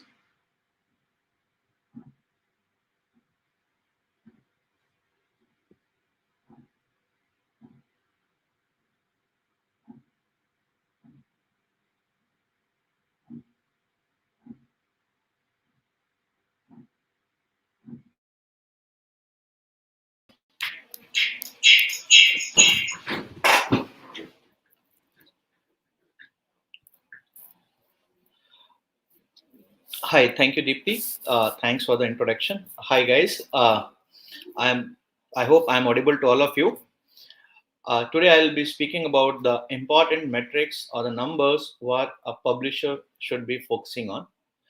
I'll be speaking around 30 minutes on this, and then I'll welcome your question answers. To start with, So before I get into anything, let me first speak about the agenda for the today. So when we are in media publishers, we are often asked what is a good story. We'll talk about what a good story could be. Then we look at the classification of the metrics. What are different metrics we should be considering at? Which will essentially mean metrics which are related to brands, which are related to your audience, your users, the content you are doing, the money you are making, your editorial, your technology related metrics, your cost and P&L, and other external metrics, followed by your question answer session. So let me directly jump into the presentation. So what is a good story? Very often publishers being asked this question, what could be a good story? I will share probably a story which may be a good story for you as well, which is not related to media publication. So I've been interacting with a lot of media publishers, and once I was told by a media guys that they have done a story with an effort of, say, a collaborative journalism where some 8 to 10 people contributed to a story. They built that story over the period of 10 to 15 days, and they published it into multiple channels. And essentially that story end up getting them some 100, 200 or maximum 500 views. Was that a good story? So what is a definition of good story? From their perspective, it was a very, very good story, but it did not attract any readership. I mean, hardly any readership. So is that a good story? What is a good story? That question every publisher asks. There are a lot of AI tools people are talking about to create a good story. But what exactly is a good story? Good story, as per my opinion, is something which gives you an ROI.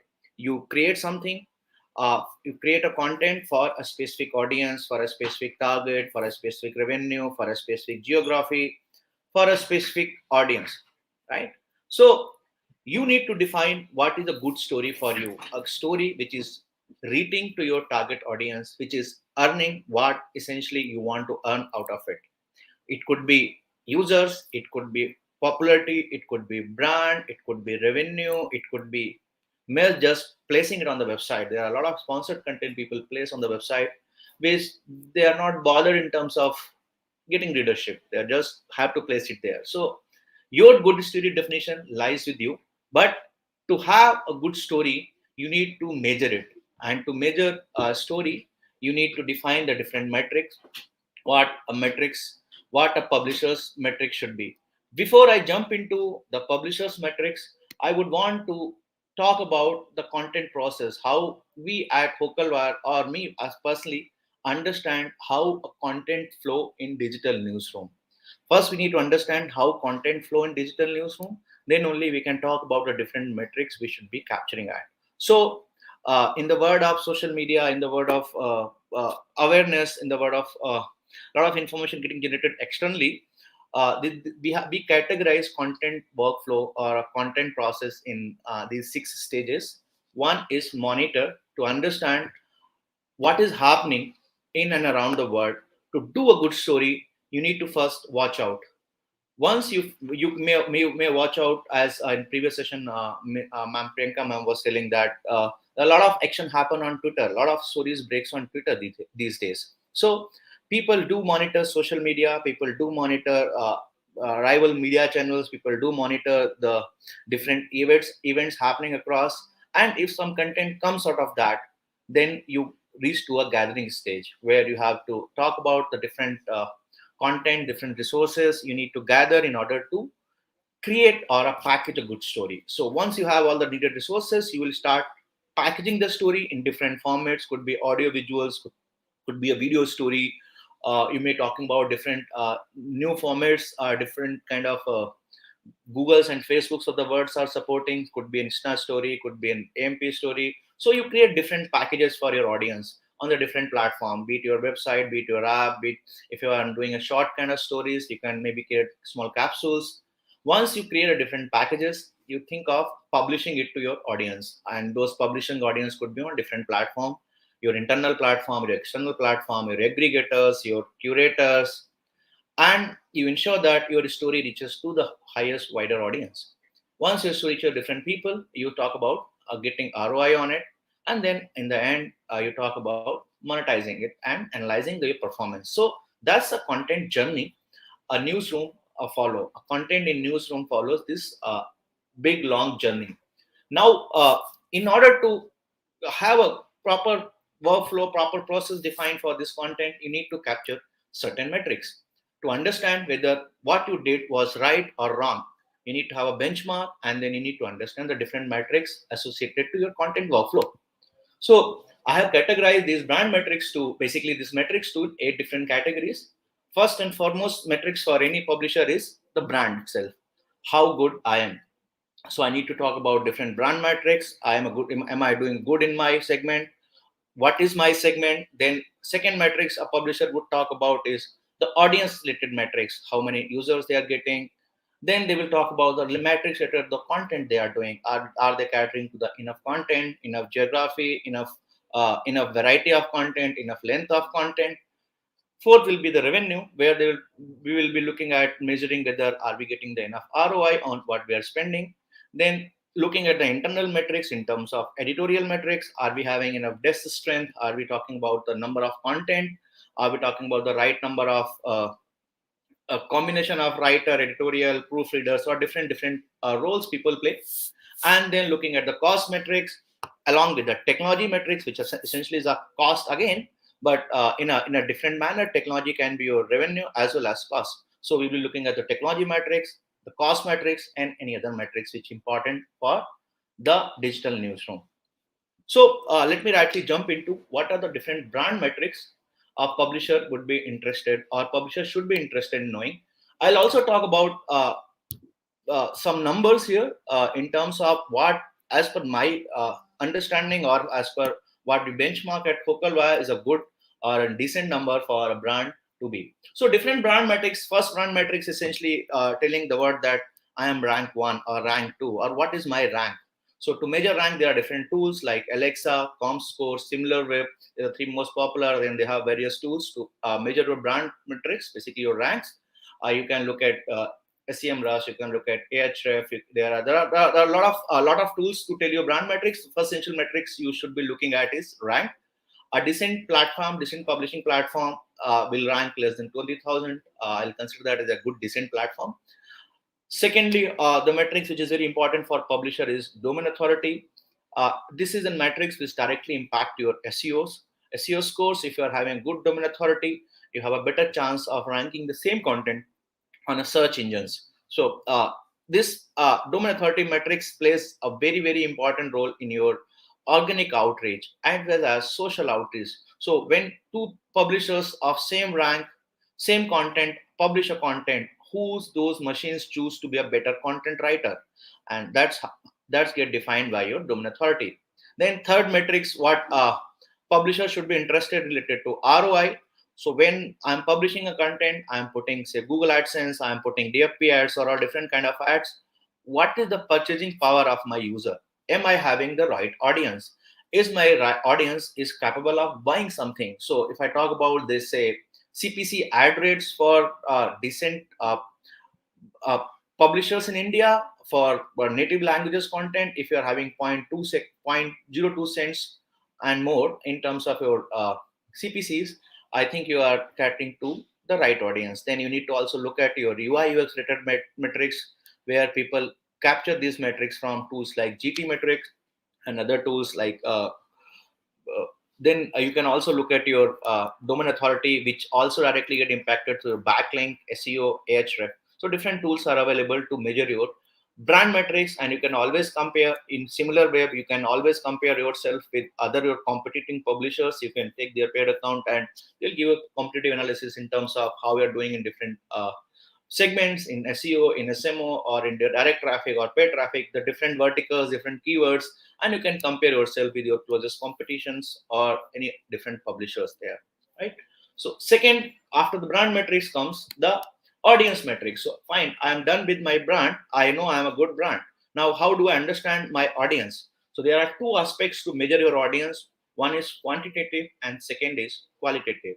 Essentially, when I talk about quantitative, I'll be looking at number of users, decent publishers. I mean, I have put a number for a DAVP registration in India. If you're having 2.5 lakhs users or more users, you are entitled for DAVP registration. Now, DAVP calculate these numbers based on the COM score mostly, but we need to understand when we say the users are users, essentially these users should be landing onto your own domain, and they should not be users into other platforms. So when I say audience, this is very one important aspect to understand who is your audience. A lot of time people confuse that. Assume that I'm a publisher and I write a very good story, and there's an aggregator platform called Daily Hunt, and I get a lot of traffic on Daily Hunt, and you start considering that as a my user. Is that a my audience?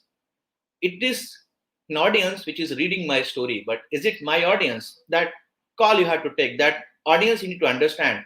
So if I am a publisher and I have to consider what is my audience, I will say my audience is the audience which I control and I can sell, or I can put my more content to it. I can personalize that audience. So the aggregators may give you a lot of traffic, but understand the Facebook audience or the aggregator audience essentially belongs to them, and you will always be relying on them. So when you look at the quantitative metrics and when you look at number of users, like for example DVP number of users, they do not talk about aggregator audience to be your audience, and they do not consider those metrics to be your metrics, right? So you need to have audience within your app, within your website, within your domain, or within PWS or whatever the client or a platform you're building for engaging your audience, that should be owned by you.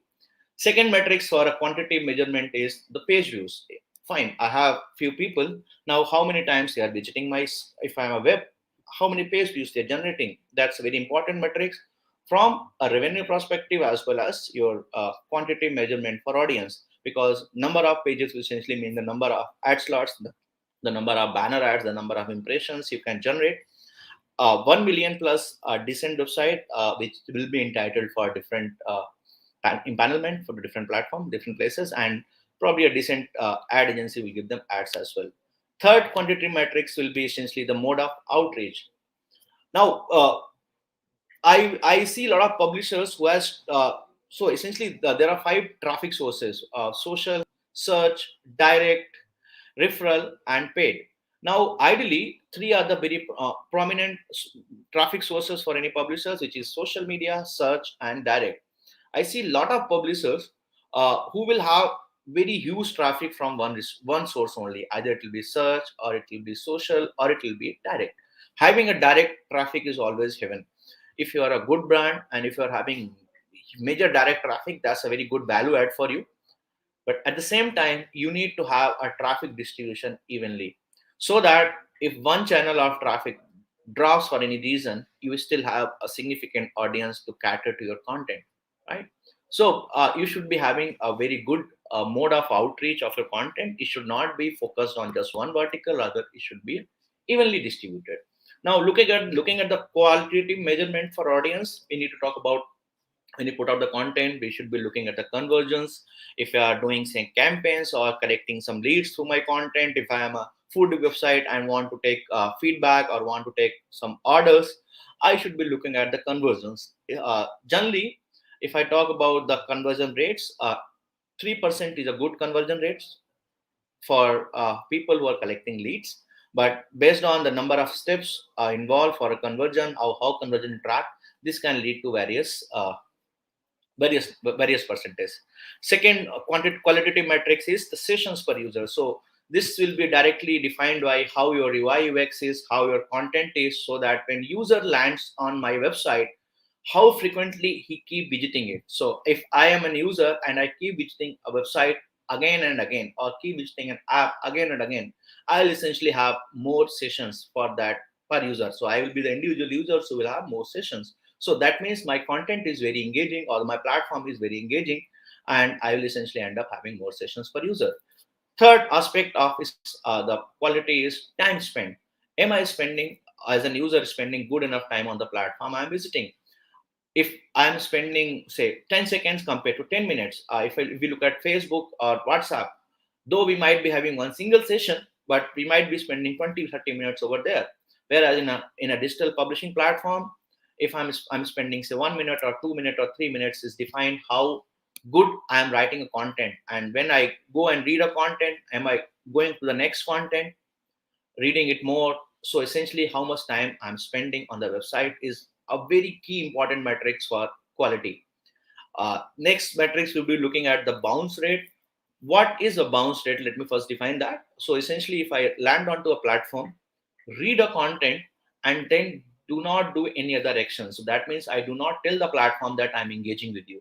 Though I landed on the platform, but then second mode of engagement doesn't trigger, and I close the browser or I close the platform. That means I'm a bounced user.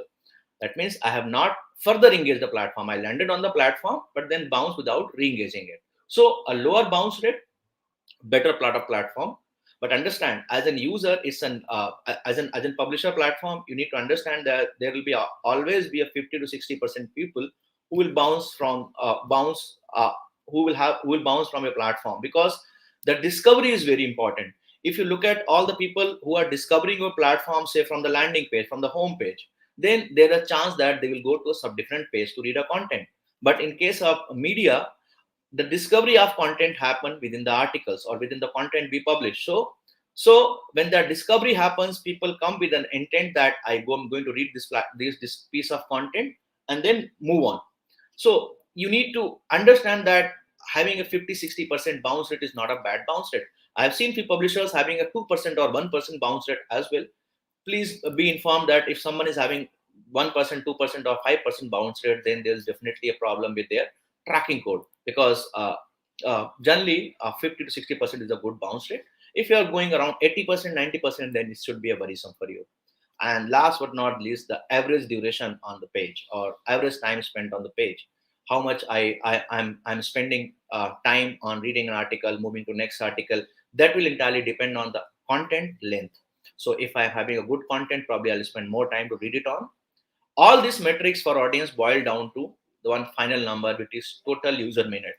Whether you are a YouTuber, whether you are in publishing platform, whether you are in video platform, whether you are a content writer, ultimately this is an most important number for you. The total number of users, and the total time spent on your platform. More total users minute is essentially you are having a big brand value and more engaging platform.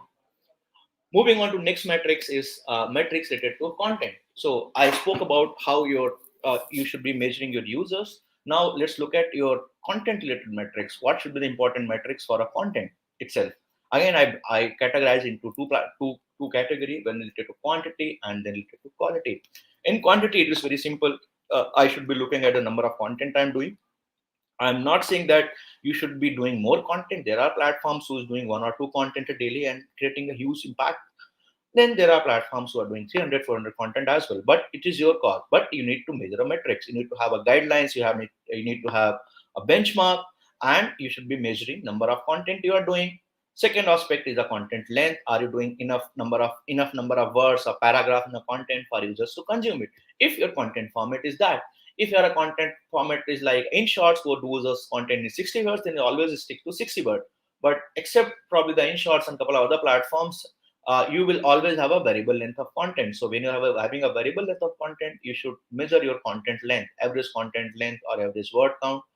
All those CMSs, all those content management systems generally comes up with this word count concept, where you write a content, you'll always keep informing your editorial that number of words they have written a content. So you should have certain guidelines in your editorial team to write a minimum length of content. Third aspect of a quantity in a content is user reactions, comments, how many, this is essentially the coming from the user side of things, how many content, how many comments or reactions you are getting on the content. And then fourth aspect of the content matrix is how many content you have an inflow or ingestion from your UGC or people who is contributing to you or who's your reader. So basically contributing content back from your readers to you. And then we look at the quality metrics of for the content. We should always first decide the TG, which is essentially going to make yourself rank better as well. When you look at your rank, it's never an absolute rank, it's always a relative rank. And like I have on publishers, Live Law, they are rank 1 in legal segment. Now, for them, this is a big achievement. If they look at global rank, they probably will be ranked in India around 200 or 300 odd rank. But for their segment, they are rank 1. So for them, the rank is important in their own TG. While deciding TG, we should be focusing about either niche segment or a mass segment. We should be having very clear-cut understanding on this aspect that what is my TG. There are guys like the Kane or the subscription platform who talks about only niche kind of content. I'll target to a different one audience and focus on just that one audience who has better purchasing power or better reach or better mode of engaging to that one niche content. Or there are platforms who talk about the mass audience, who will talk about all kind of different news, which could be lifestyle, political, any kind of segment, right? So you need to be very specific on what kind of segment you are in when you're talking about your content matrix. Second important aspect for content matrix is the kind of content you are doing, the different type schemas or the formats.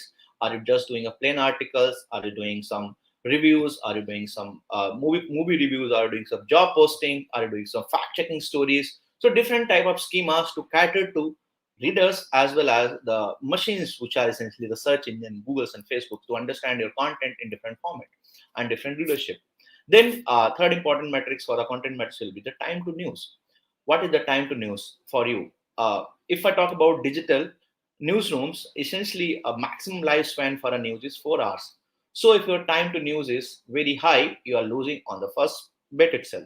You should be very focused on if you're doing a political story, a story which is news in nature, which is not an opinion article, which is not a research article, which is news in nature, then time to news becomes very, very important metrics for you to capture. Then you also look at a lot of time people need to measure the clickbaits, like how fancy headings can attract your readers. They will create a sensationalizing headings and put it on Facebook or social media platforms and attract users. We call them clickbait. So you may want to measure that as well. You may want to measure your fact checks, your feedbacks, your CTAs on the content part. Moving over content metrics, moving over to the next aspect of metrics is revenue metrics. So while we're looking at the metrics for revenue, what are different revenue numbers we should be looking at? First, revenue numbers for anyone in digital publishing is programmatic revenue, the revenue which comes from your programmatic ads, the ads which are running through AI, which could be your AdSense, could be DFP, could be Tabola, could be Columbia, could be any programmatic ad you're running on a platform. Second would be the number you should be considering. It is an offline banner. So what are the different revenue metrics? Programmatic ad, then offline banners. You're talking about getting in ads from your neighborhood, ads from your different corporates, different companies who will give you offline banners. You may be running those banners through your DFP, but you'll be considering them in your revenue and as a separate matrix.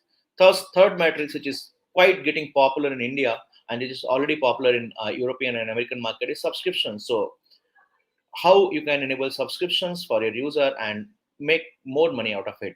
This is a very good example of directly making money out of your user. But to cater to a subscription, you need to have a content which user should be ready to pay off. And that's basically, you should be talking about a niche content. So there are publishers in India, even within the Hocal Wire, we have a guy like Live Law who sells subscriptions. We have a guy like Assam Tribune who sells e-paper subscriptions. So the subscription is another metrics you should be talking about in terms of numbers. Fourth revenue metrics will be the donations, or the basically what people will pay us for donations. Fifth would be your government ads, very important metrics. I think Vinod had given a one full session on this different revenue channels, but I'm just giving an overview. And then you should also be talking about paid contents. If you're able to do landing page campaigns, or can do some sponsored content, you should definitely do it and have basically an ROI for your entire platform using these revenue metrics. Then look at moving on, we'll be looking at the editorial metrics. This is essentially when we are doing content, what are the different editorial metrics publishers should be interested in.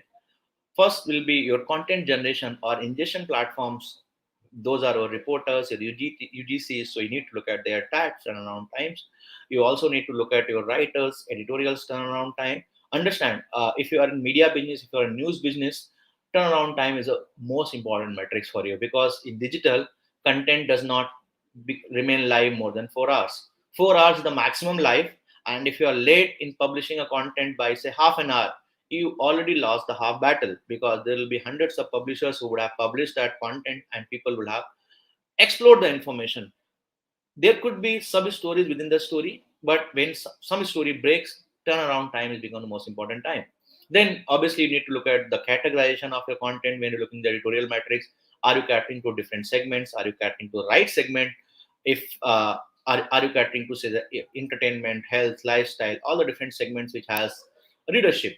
You should also look at your keywords you are building on, and this is very important aspect, because when you write a content, as I was speaking in the start, a good story will essentially will mean what is read by people, and what people will read, what people want to search, or what you want to explore, until unless you have a so big brand that you have a direct traffic.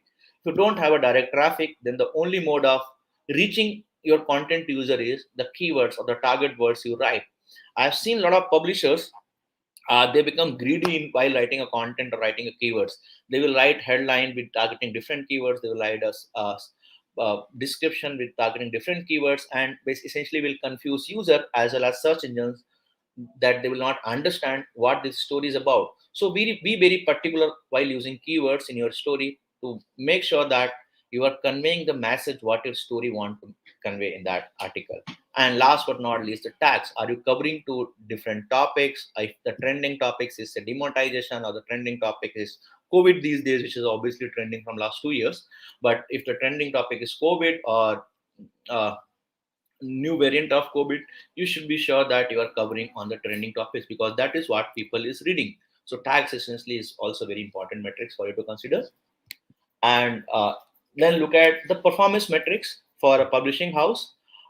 This is very important in terms of catering to a mass. So, if I am running a publishing house, we need to understand that in India there are still a lot of people who are on 3G and 4Gs, and where the broad internet speed is not good.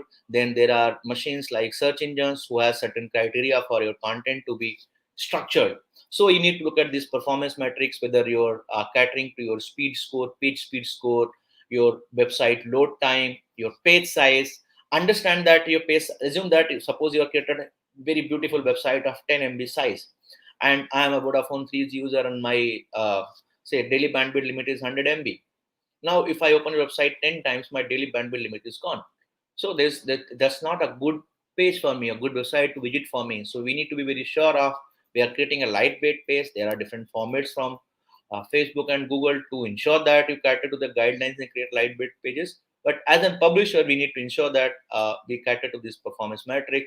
We also look at your core web vitals, best practices. What is FCP, LCP, CLS? I'll just elaborate these numbers. So FCP is essentially the first contentful paint, LCP is largest contentful paint, and CLS is layout shift, right? Cumulative layout shift. So if you are writing a good, if you are having a good tech and it is running on a good tech platform, your FCP essentially should be very fast enough in terms of your, once I hit a website, I should be start seeing something within 1.5 second, so that I don't drop off the website. As per study from a Google, if a website doesn't respond within 3 to 4 seconds, there's a high chance of 40% drop of the user. So you have to ensure your website respond within that time. And to improve that, there are ways to improve it. If your technology is not really that great, not responding to the users, you can use platforms like CDN to improve your FCP. And CLS essentially when you're creating a layout for your different users for mobile, for desktop, ensure that when ads or things get injected within the platform, your content doesn't shake up and down, because that's create a problem for users viewability. When I'm looking at something and suddenly that disappear or move to different position, as a user I'm going to lose the focus on there. Last, we will be looking at the cost metrics. So when we talk about the content different matrices, the last metrics we should be looking at the cost. We need to create proper guidelines for us. We need to create proper numbers for us in terms of what is going to be my ultimate cost. That cost could be per story, that is per unit cost, what is the per editor cost, total rundown for that cost, what are the different ROIs, and then the tech cost. In tech cost also, you can look at the different cost in terms of your software, your CMS, your SMS gateways, your hardware, server hosting cost, and CDN cost. So different cost metrics you can look at, right? So I think I have covered all the metrics. I am open for questions now. Do we have any questions, please?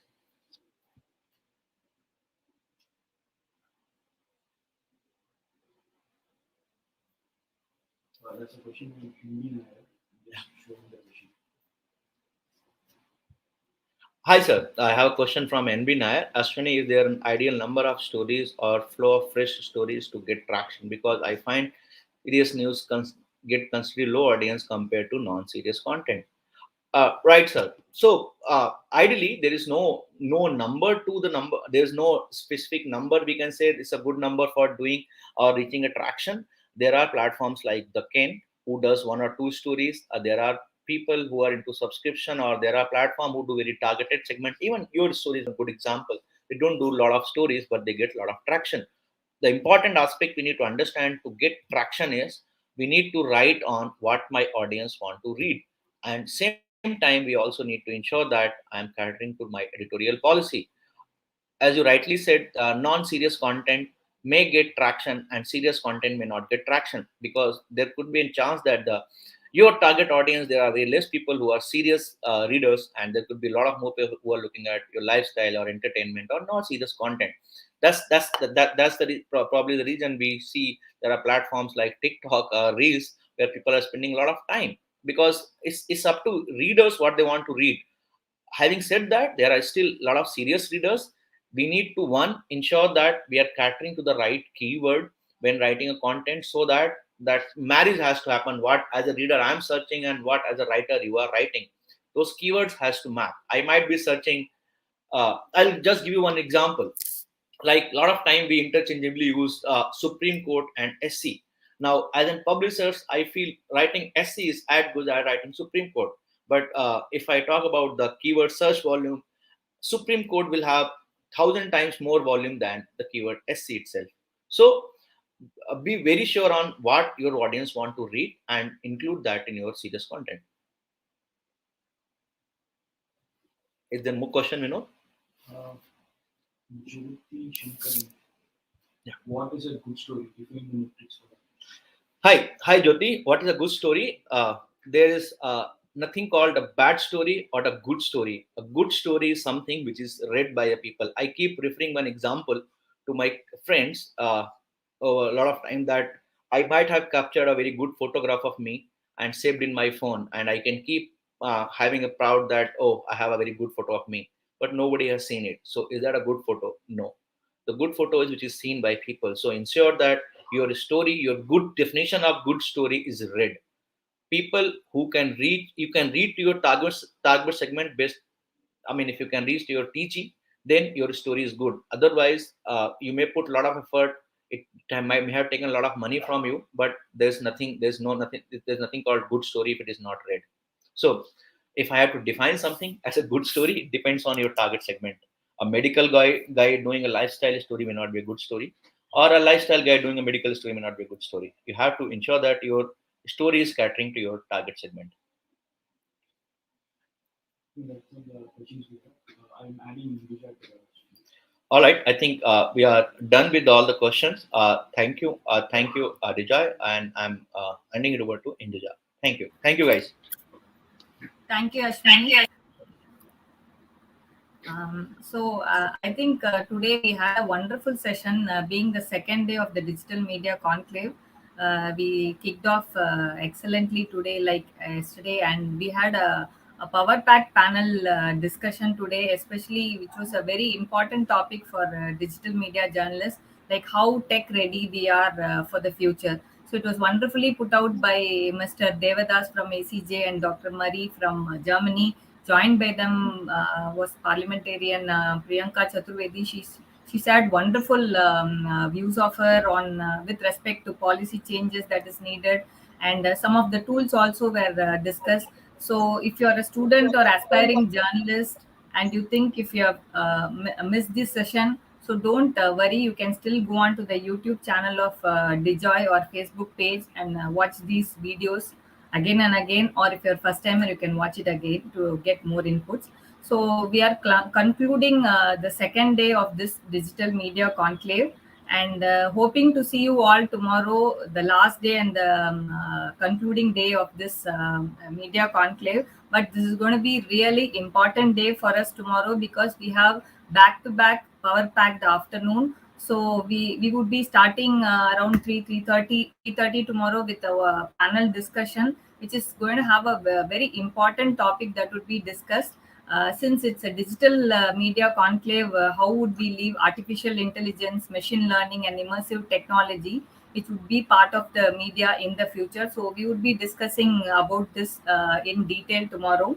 And also another important aspect in for the digital media is battling fake news. So, and also how audience could be kept engaged in spite of these fake news is what we are going to discuss. So joining us would be Jency Jacob, the managing editor of Boom, Jaskrit Singh from India Logically, and this would be moderated by Dipti Kumar. And we would also be having Mr. Srinivasan, senior journalism professor, who would be sharing his views on this topic tomorrow. Then we are having one important person, parliamentarian Mr. Premachandran, who would also be sharing his thoughts on the digital media conclave. And I hope that is also going to be very important, because the whole idea of this digital media conclave is to bring in policymakers, media owners, and media professionals in one roof and get in all their views, and also find out how this could be a change and also helpful to the digital medium that we are thriving to get through the technology and the various other aspects. And after the first panel discussion that I mentioned about the artificial intelligence, the next and the last panel for tomorrow would be the most important topic for all journalists, not just digital journalists. It's about what about credibility. So credibility is very important for any journalist, let it be digital, print, or television. So this is a very important topic. So if you're a journalism student, please don't miss it, because we have a wonderful panel with senior journalist Fai D'Souza and Govindraj from Boom. This would be moderated by Prem Shankar. So after these two panels, we would be having a concluding workshop, which is again a very, very important one for all the digital media houses as well as content makers. This is about the rules and regulations for digital media, and we would be discussing ethics, censorship, and laws. And this is a workshop presented by Na Vijay Shankar, Executive Chairman, FDPP. So this is also another very important topic. Why I'm telling is that because today we have hundreds of digital media houses in the digital space, and there is a lot of confusion among ethics and censorship in this. So we need to know the clear laws of India with regards to this. So please don't miss these sessions. So with this workshop, we would be concluding tomorrow this digital media conclave, and I'm sure you will all join tomorrow again and make this digital media conclave a big success. Thank you. See you tomorrow. Bye.